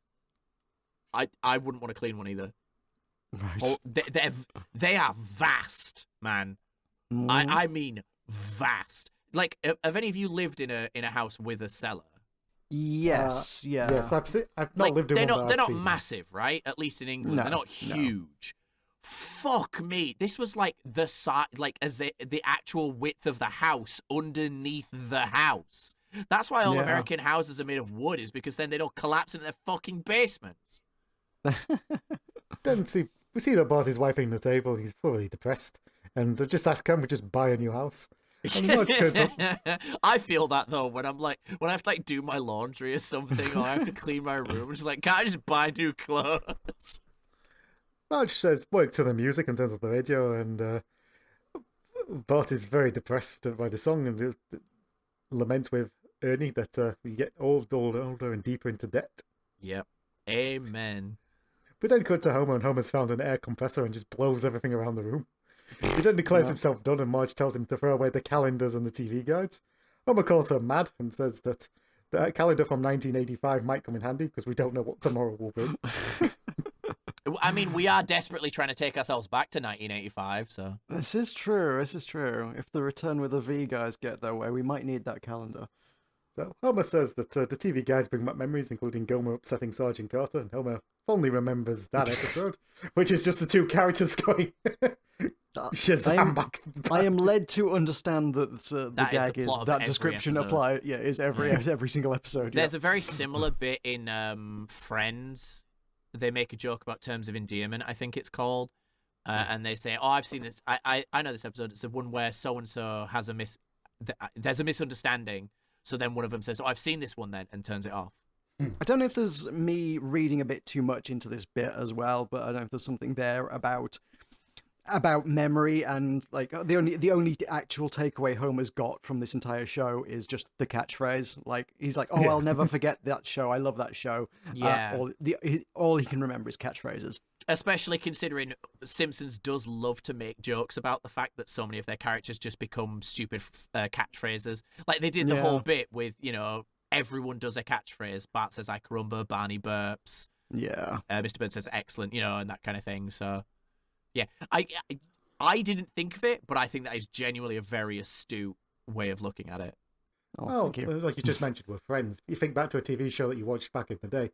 I couldn't tell you that many plots of Friends. All I can remember is that Joey said, "How you doing?" a couple of times. And also, we want a break. I have seen Friends too much for someone that no longer really likes it. I genuinely think I could give you the plot of most episodes of the first few seasons. I have a very good memory for shit that is completely useless. Well, Marge breaks everyone's fantasies and tells Homer to keep cleaning to stop remembering TV. Homer's response to this is to go, "Why are we doing all this cleaning? Are we that vain?" Are we that vain? We don't see Lisa's vacuuming, and we see that the little white girls are playing outside, which includes President Clinton. For some reason, Bill Clinton is there. Yep. Get back to work. Make me. I don't know why. That got a genuine proper laugh from me. It was so, it's so simple. Make me. I don't know why. That's so good. Mo is not impressed by the president's... Well, he needs to get back to White House so he can get a blowy from Trump. Lisa's annoyed, but then a vacuum cleaner connects onto a saxophone and starts playing. It does the womp womp noise. Womp womp. That, again, got a genuine laugh from it. I just realised now, looking back at it, Lisa's saxophone is a different colour. Yeah, funny. This intro, genuinely, this intro bit is so great. It's fantastic. I didn't pick up on that the saxophone's noise was specifically a womp womp. Yeah, it was but now womp that womp. you've said it, I'm like, yeah, okay, yeah. We go back to Homer, and Homer's found some Mr. Cleanser, and it says use in a well-ventilated area, and Homer tells it to shove it. Have any of It's you... cleanser as well. It's not even Mr. Cleaner, it's cleanser. Have you... I imagine it's cleanser, because isn't that how you spell cleanser? Yeah, it will be, yes. Oh, yeah. Yeah, no, you're Have right. any of you guys actually done that by accident, like used something that produces fumes in a non-ventilated room? Don't think so. I tend to accidentally read did the a load warnings. of. I accidentally did a load of painting in a closed off room. Like I was painting the walls, and this was like strong paint. Oh, we did that at the playhouse, didn't we, John? Now that I think about it. Oh, yeah. Yeah, my ex came and checked on me at the time and was like, "Are you okay?" And I was like, "Yeah, why?" And she's like, "You haven't moved in 20 minutes." Because I'd just been stood there staring off into space. Because I was like high as balls. And That's the goofballs. And then I realized at the time I had a fucking throbbing headache. So yeah, I opened the windows and was like, "Oh, this is what air tastes like." I think we did something similar when we had we supervised some interns to paint a wall, which Nice. never dried because they used the wrong paint. Oh, God. Oh, yeah. No, I remember that. Yeah, they put floor paint, which takes like a week to dry, on the Oops. walls. In ahead of an event that was supposed to take place that night, because it was still wet paint on the walls that night, they decided the way they would solve this was by wrapping it in paper. Oh God. It dries even slower when it's not actually got access to air. That thing didn't dry for months.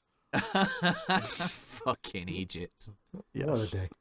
But Homer falls into the same trap as the fumes get to him, and Homer starts to see the bottles and all the mascots on it seem to come to life. Yeah, and Homer's the things in the background we mentioned earlier, the Stonehead. big, Watch you big pick up Stonehead. apple. Oh, yeah. Next up, Homer's, kettle. Homer's initially pleased by this, but then they begin to attack him, including Mr. Cleanser himself, who says, "I will destroy you." Is that what he says? Did he say destroy? I thought they were trying to do a play on words, but I couldn't really hear what he said, and I couldn't be asked to rewind I it. didn't Yeah, quite he says, get it, no. I must destroy you. Oh, so he's just saying in an accent. Okay, Yeah, Frankie Axe got it as destroy, but I didn't pick up on the word either. fair enough. Homer starts screaming, and Marge says, why is he screaming? And Homer says, Nothing. nothing's happening. So he tells him to stop screaming, and we see Homer just stop pathetically flailing on the ground really quick. So strange. We then see that Bart is scrubbing the walls, and he comes... Why variously- do the Simpsons family have a and again I know for the bit, why do they have a portrait of American Gothic? Don't worry about it. But like, why American Gothic? Because the Simpsons writers don't just do things, you know. For the most part, they don't just do things. So why do you think that they chose American Gothic for this moment? Iconic bit of American artwork, I guess, and it's I funny mean, for that them you to have such an recognise it. iconic piece Yeah. in their home. That's like, where the hell did they get? I this guess, yeah, it specifically is from? probably one of the most recognizable, even to a layman, piece of Americana is American Yeah. Gothic. Yeah. No, that's fair. Bart is distracted by the radio, and we see that they'll be calling up, and if you answer the phone with the catchphrase of KBL is going to give me something stupid, you can win £10,000 or a stupid prize. Bart is distracted by this and rubs over American Gothic to the point where he smudges their faces at first, and then we get the message. If you're reading this, you scrubbed too hard, and then the name of the artist of American Grant Gothic. Wood, yeah. Yeah. Grantwood. Like, is it interesting, I feel like, to note that I think the art is far more famous than the artist, because, like, Yeah. you refer to the guy who painted it, and I didn't know who it was either. If Yeah. you said who painted American Gothic, I'm like, I don't know, no idea. I only know because it said Grant Wood. Fun fact about American Gothic: he did not compensate the couple in the painting. So the phone rings and Bart thinks it's the radio, but it turns out it's Grandpa and he's having palpitations. Bart's response to this is just get off the line. All right. Eventually, we then see that the house is fairly clean, and Marge says, "Now don't mess it up again." And everyone says they won't. They walk through the door, and the door Oh, clicks that was back, and you good. immediately see That that was it's messed good. up again. Yeah.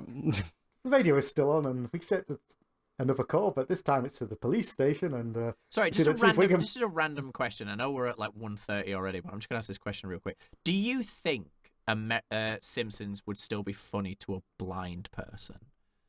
Because it does have a lot of blind like, person? it does have a lot of like, you know, word-based gags, but there's also a lot of visualness to Simpsons. I mean... I might do an experiment and watch one of the episodes blindfolded. Oh my god, okay. I mean, yeah, as you say, there's audio gags, so I assume some of it would land. Yeah. I don't know. and I assume that depending what sort of thing you listen to, Depends 'cause on the you get- episode, then I guess, doesn't it? Yeah. Because Yeah. you can get like cues and stuff.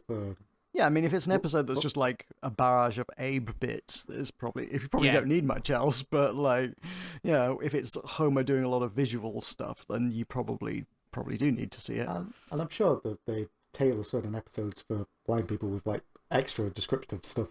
Mm. Yeah, true. Yeah. So that's possible.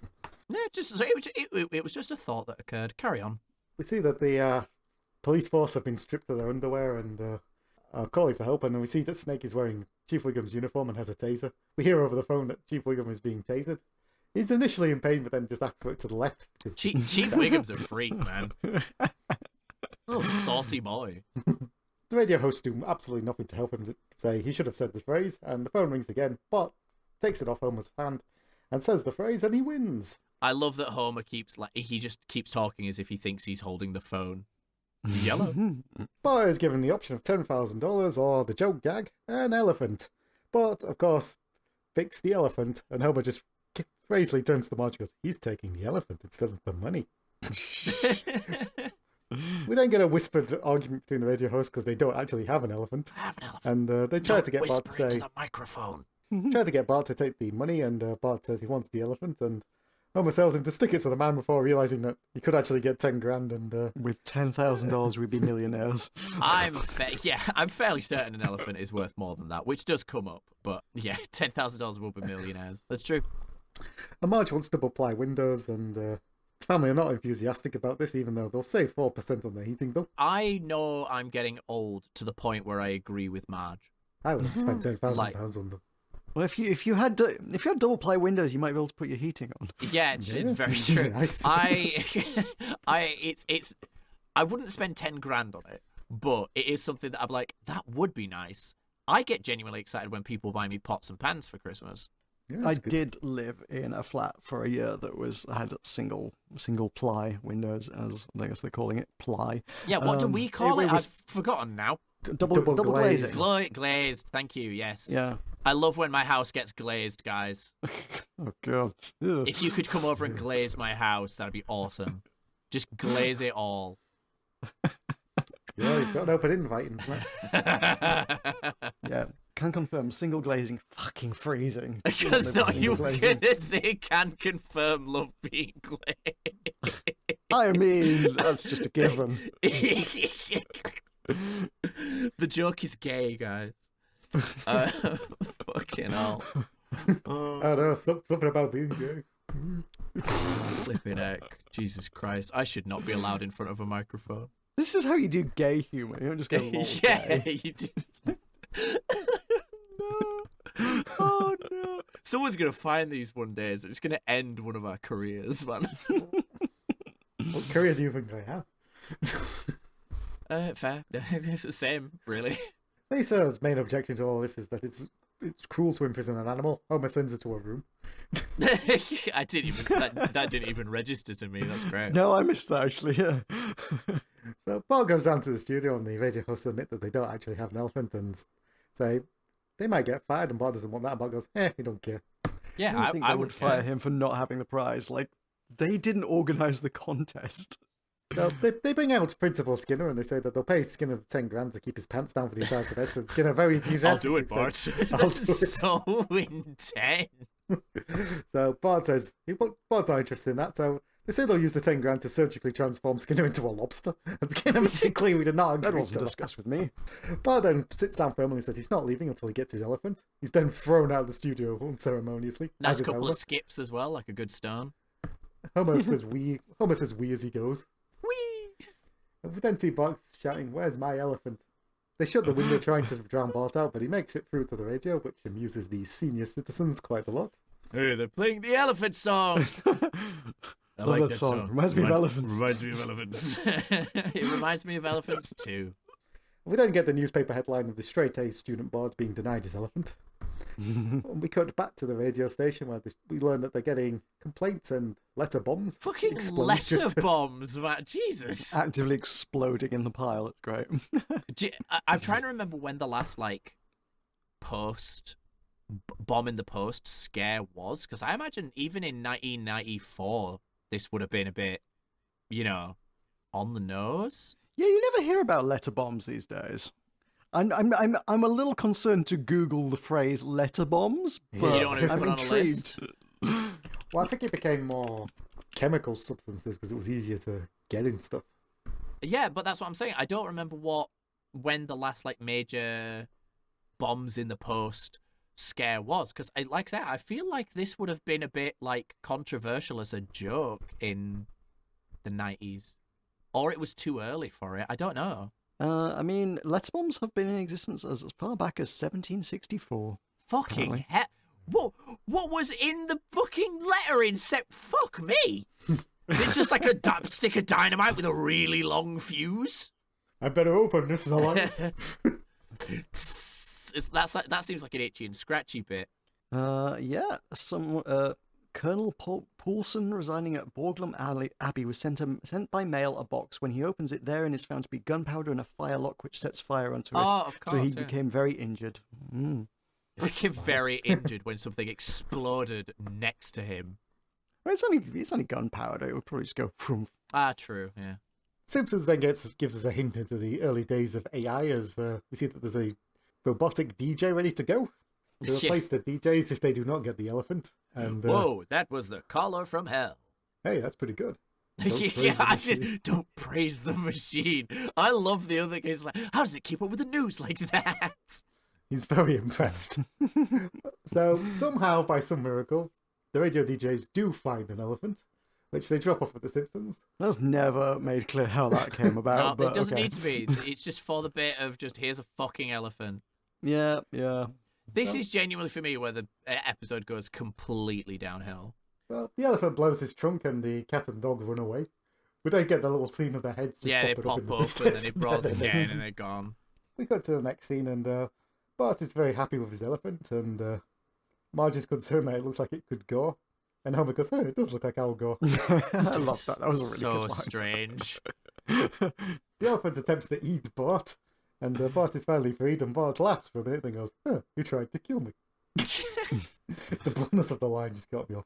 Yeah, it's just very matter of fact. And Marge points out she thinks this is a bad idea, and Homer says he agrees because in theory, communism works. I agree Yeah, with you in theory. he agrees In with her in theory. theory, but communism works in theory. That's such a Homer roundabout way of not agreeing with someone. Is like, I agree with you, thus that must be a bad thing. So we see the elephant scratch itself on the house, taking off the outer layer, and Bart goes, oh, he fixes people. Don't we all, Bart? Don't we all? So Homer just somehow manages to chain the elephant up in the back garden, which begins to destroy everything in sight. Bart declares he's going to call him Stampy. Yeah, and then literally the next shot, they use the same shot again, so all of the things he just stamped on back to normal. Yeah, Oh, yeah. Yeah. the budget ran out, what can we say? Yeah. Homer wonders why he's arguing. Lisa points out he's probably hungry and comes with a platter and she says it's got to last for... Stampy just eats the whole thing and Lisa very meekly says, he ate it too fast. Homer suggests that they tie it down so it doesn't get hungry. And Lisa points out that's cruel, and Homer's response to this is, you say everything I do is cruel. Keeping him chained up in the backyard is cruel. Pulling on his tail is cruel. Yelling in his ears is cruel. Just for reference, elephants eat up to 150 kilos of food a day. That was what I was frantically Googling. Yeah, I've welcome. got between 136 and 300 kilos of plant matter a day. Fuck me standing. Yeah, I'm just like, where do you get that much plant? I love how the WWF, just as their wacky fun fact, says that's around 375 tins of baked beans. Oh, good to know. It's like, just in case you needed reference. Just putting it in a context that the British can understand. Absolutely. I mean, I would We prefer eat if nothing but everything- beans. I think everything should be measured in tins of baked beans. Weight, distance, density. You know. That's the length of 5,000 tins of baked beans. Yep. Yeah. How many tins of baked beans am I from John right now? I wonder. After Homer's declaration is cruel, Stampy tries to eat him, and Homer struggles out and goes, now I've had my head in an elephant, a hippo, and a sloth. No. He says a giant sloth, which is an extinct sloth, yeah. species. Is it? Oh. Yes, a giant sloth is. Yeah, as far as I'm aware. Oh, I didn't- I think so. I'm gonna have to Google it now. Giant sloth. It is. Oh, okay. Homer solves the food problem by taking Stampy to Moe's, where Mo had a free peanut offer. I think you're taking advantage of my generosity. Homer's response is just to tell him to shut up. Shut up. We then see that Stampy can't just eat peanuts, he's got to have some plants, and Homer takes him to the Springfield Arboretum. Have I God, said that that's right? so many. If it's roughly the correct amount of peanuts, that 150 kilos of peanuts. Mo has a lot of peanuts. That's so much salt. Oh, God. Yeah. Quite liked the Arboretum having a brackets tree place underneath it, just Tree in case you weren't place, yeah. familiar with what an Arboretum was. That seems very Springfield. It does seem very Springfield. We go back and Stampy has eaten every single tree plant, and Homer asks if there are any more around, and the guy No! says no. I like how aggressive he is about it as well. He's just like, I know what you're gonna do there when you get there. A bird lands on Stampy's back and starts to peck, and Homer goes, that bird is killing the elephant. Stop him. Sure. Again, Homer. this was like they thought of a bit and they needed to include it, so they did, and it's just like, okay, Yeah, it's elephant Well, gags. elephant fresh. shenanigans.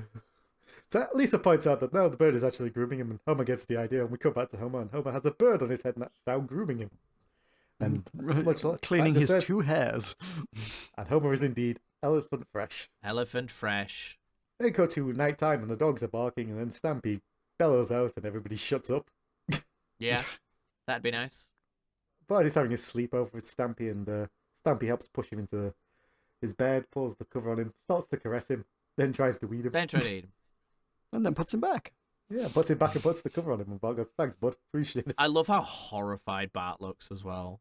I mean, I know the recurring theme throughout this is that Stampy is just an asshole, but also like almost that one almost seemed like there was kind of almost an affectionate kind of chewing on him from it. Like an affectionate, shows love. an affectionate type of attempted murder.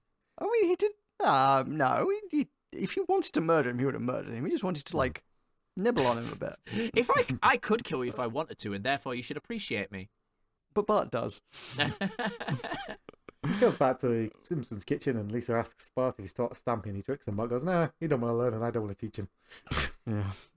We then see both Santa's little helper and Snowball 2 walk past balancing on balls, and Homer goes, They've "What are taught they doing?" themselves tricks. Yeah, they want Have a- attention bad. And Homer goes, "Yeah, well, good luck with that." And Homer starts complaining about the bills for the elephant, which includes the oversized decorative poncho, which Bart says is technically for a giraffe, but he thinks he could let it out. Was it a poncho? I thought it was a top hat.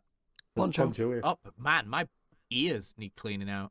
So Homer says he's coming out of Bart's allowance, and Bart points out that his allowance now needs to be $1,000 a week. And Homer Well, says, that's what I'll do. Homer's on 80k. He can afford it. Yeah, exactly. I wish I'd never learnt this. I wish I'd never learnt Homer's Ruins salary. everything. Because every time I'm just like, you can afford this. I mean, to be fair, it's like it's over half of his annual income on elephant expenses. I think I would resent paying that as well. I'd resent it, yeah. So the doorbell rings and some kids have come and they want to pay to see the elephant. Homer says, for the ninth time, go away. And then Homer goes, suddenly has the light bulb moment, and he's got an idea. And Go then see Homer in the away. front yard playing the go away sign. But it has a sign which has prices to see the elephant, and Homer just, I've not got time to read that, just give me. Just give me the gist of it. Give me the gist, yep. We then see that people are now seeing the elephant, and Homer's counting his money. And Stampy knocks over a child, and Homer tries to classify it as a ride. The mother's response to this is not that a child got hit, that was not That 5 was feet. that was definitely not 5 feet. That's so good. That's great. Helen Lovejoy points out the animal is bad-tempered, and Lisa says you'd be bad-tempered too if you were in a garden being gawked at by slack-jaw yokels. In comes Cletus, who was gawking at Lisa. Is She's this our got a first funny- appearance of Cletus? It 100% is. He's not Right. named. He is just a slack-jawed yokel. We have not yet been introduced to Oh, him. but that's this why is his first theme appearance. song is that. Because Yep. literally the first time he was ever referred to as Slackjaw's Local, because there's the episode that's from Cletus's perspective. It's Cletus, the slack-jawed yokel. Yep. That lives rent-free in my head, man. The song. But it's a very good jingle. It's a great jingle. Bart says he and Stampy are misunderstood, and when we hear Mr. Burns laughing on top of Stampy saying, This "This reminds me me of the other fat man part." I used to ride to work. Fucking hell. We then cut to Homer, and Homer tells Marge that he's got $58 in profit, and he's the smartest. Oh my businessman in the god, world. this may not be deliberate, but do you think that fat man he used to ride to work was Homer and he just forgot about him again? It's very possible. I love that idea. That's canon now. Homer's celebrating his money, but Marge points out that the food bill was actually $300, and Homer asks Marge not to humiliate him. in front of the money. Humiliate in front of the money.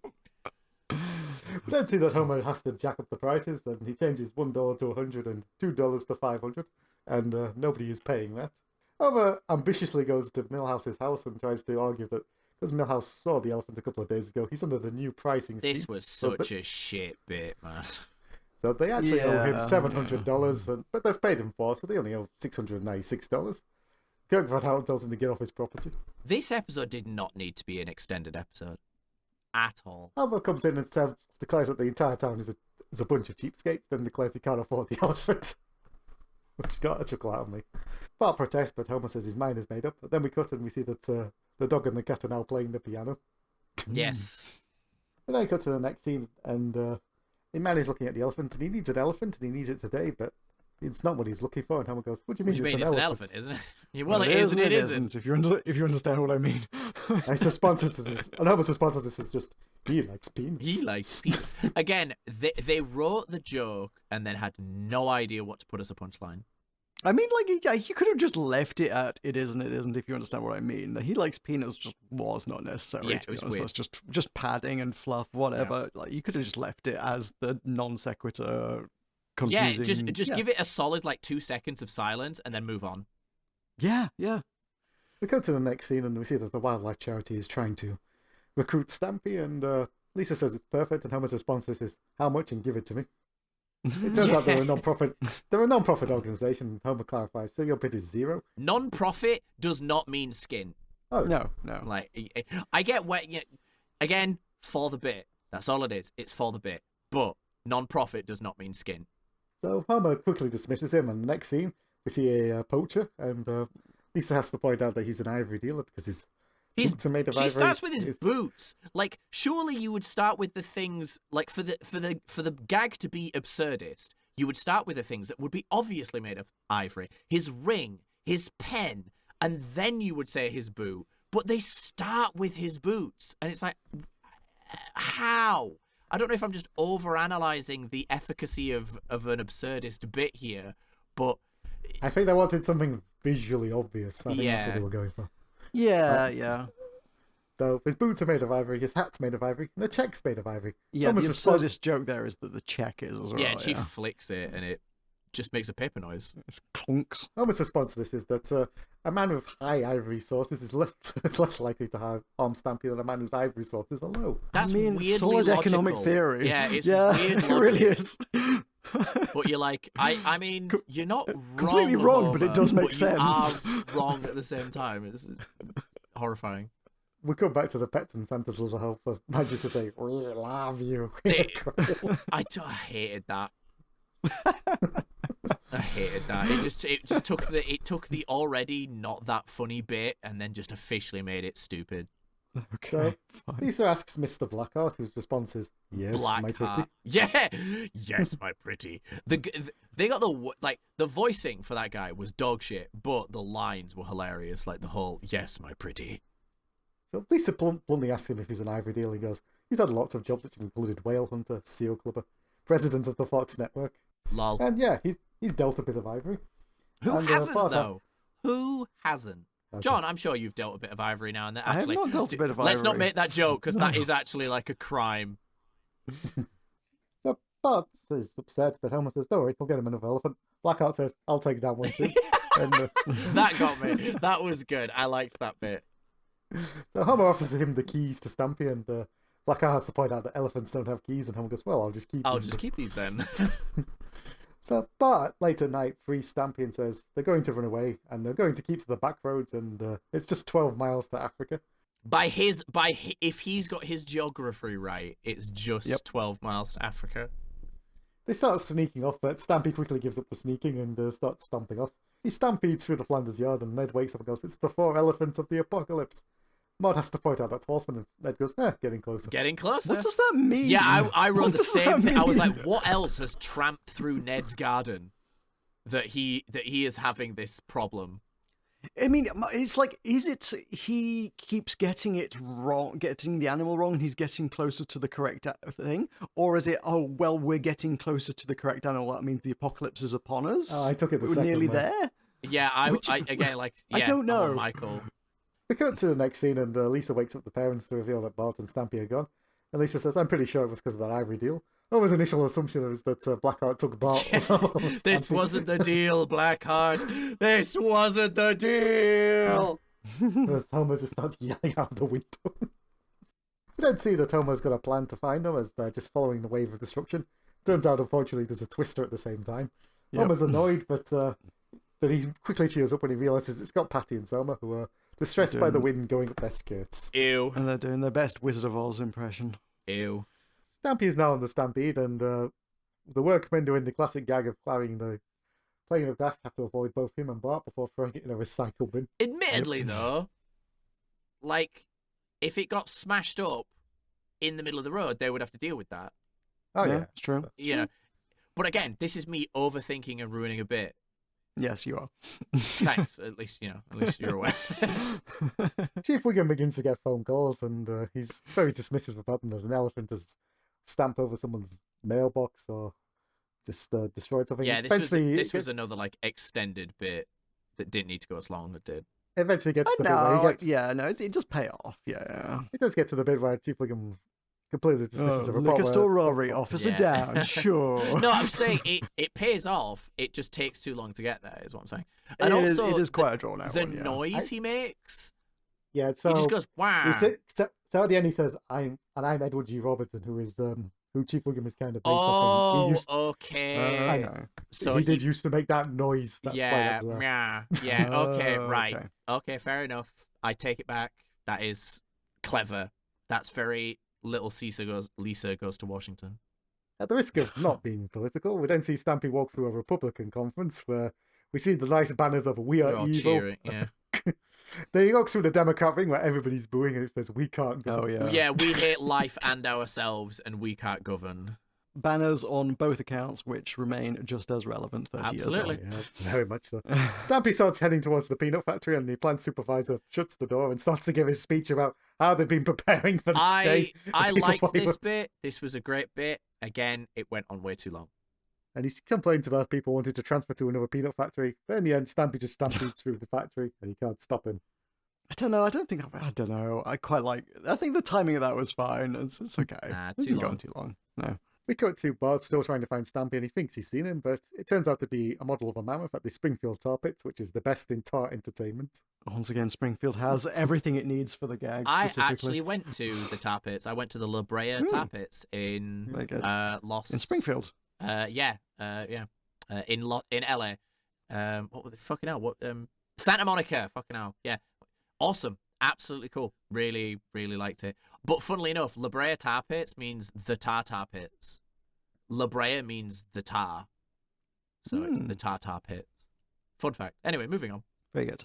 So Bart does eventually find Stampy, and he sees that Stampy is pining for other elephants. What Simpsons Archive is now calling the best Simpsons gag ever. Homer crashes into a deer and goes, "Doe?" A Lisa goes, deer? "A deer." A A female, female deer. Who's calling it the best gag ever? It's literally a little side note here that says the best Simpsons gag ever. Really? Isn't there someone on the Simpsons staff though that said that ever since they decided that Homer's catchphrase was "duh," they'd been waiting to make that joke for years or something like really? that? Yeah. But it worked. Yeah, it's funny. No, laugh. I'm not gonna I'm not against it. It was funny. It was a funny bit.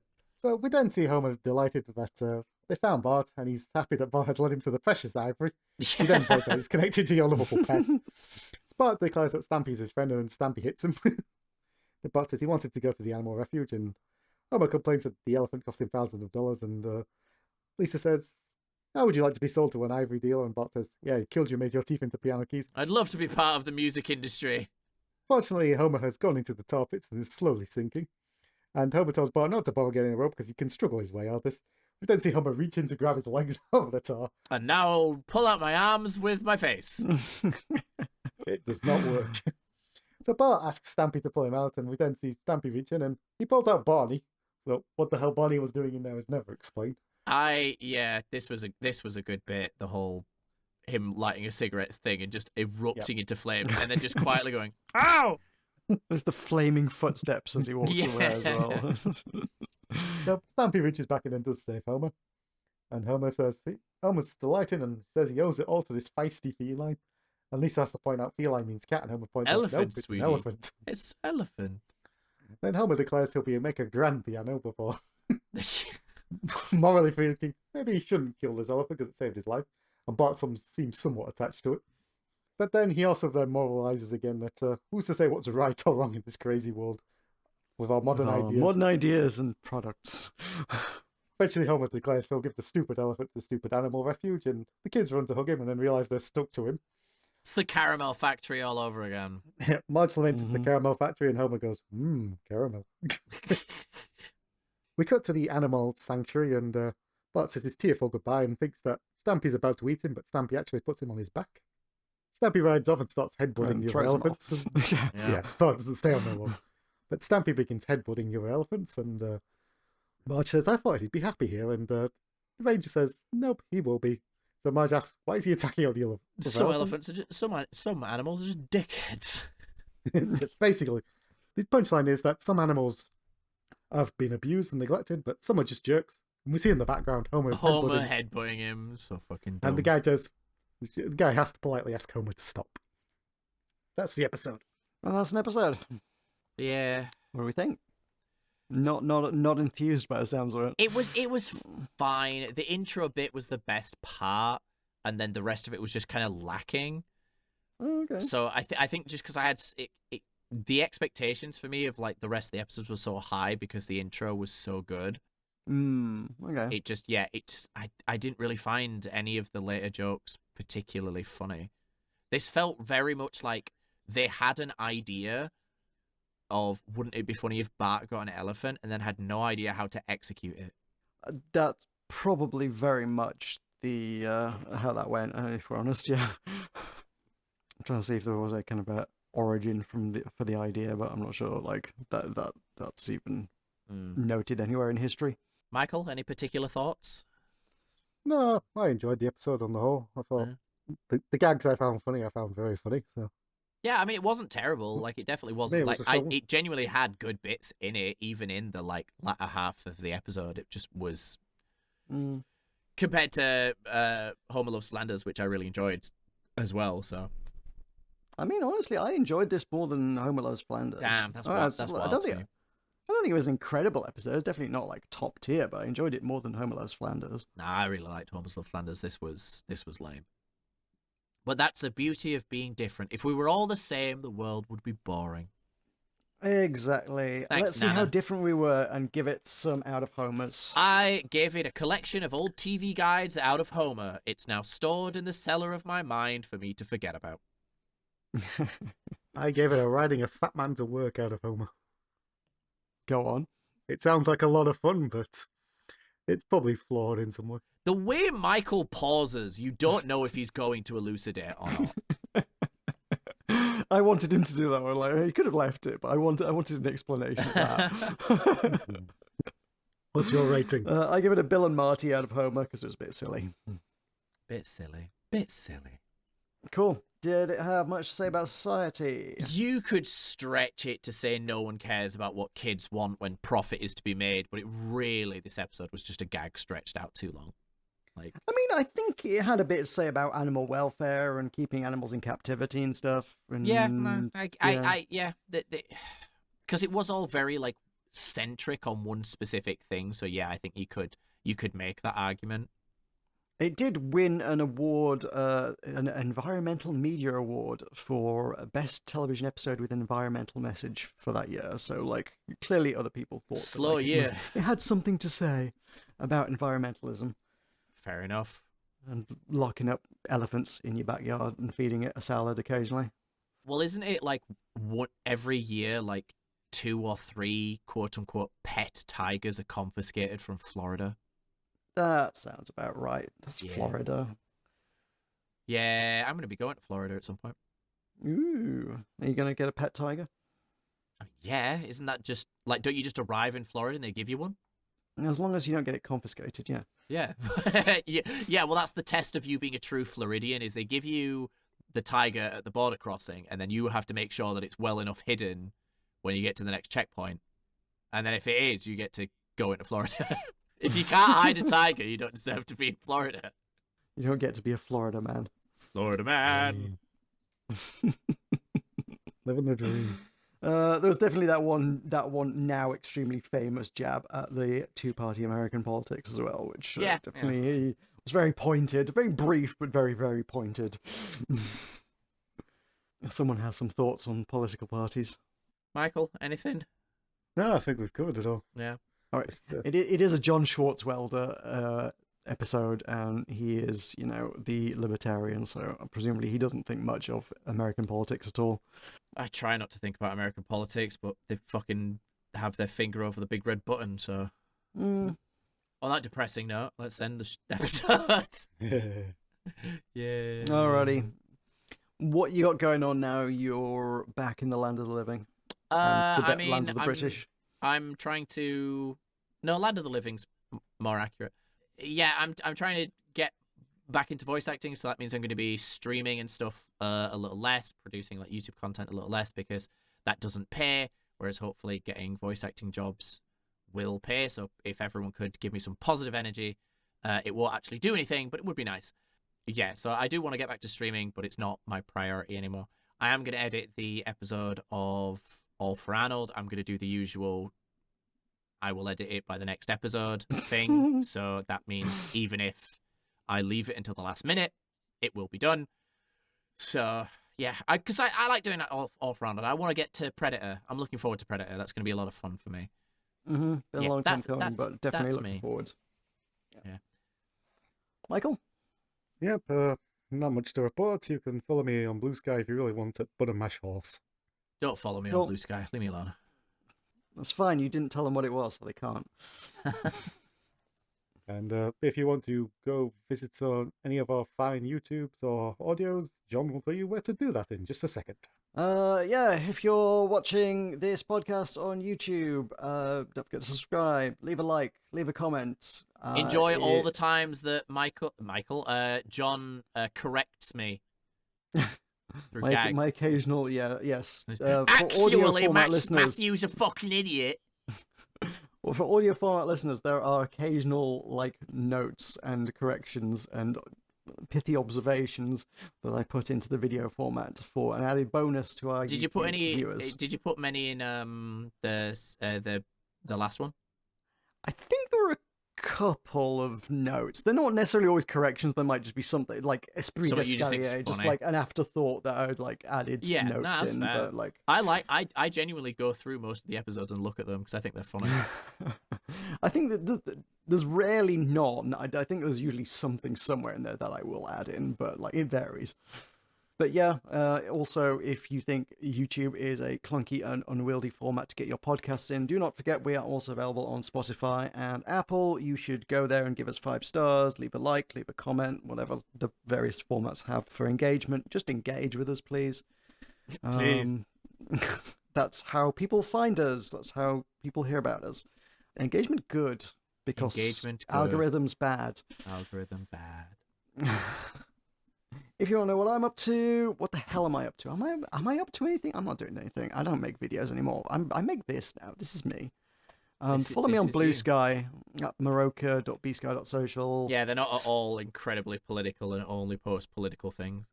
Join the Green Party. Join I Acorn genuinely Union. reply to most of your tweet, like bleats or whatever you want to call them, genuinely to add some levity to your feed, because it's so like I 100% Is that agree what you with. call it? I genuinely agree with everything that you post. Like I'm like very much for your activism, but I genuinely just be like, yeah, but lol, boomers have no taste.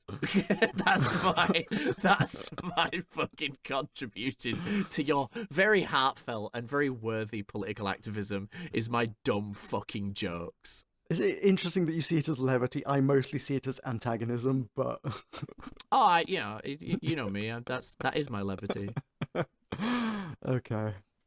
Right, that'll do us for today. I suspect we are past the 2-hour mark and I gotta edit this shit, so let's pack it up. Bidely boo, podcasteroos. Laters. Bye, everybody.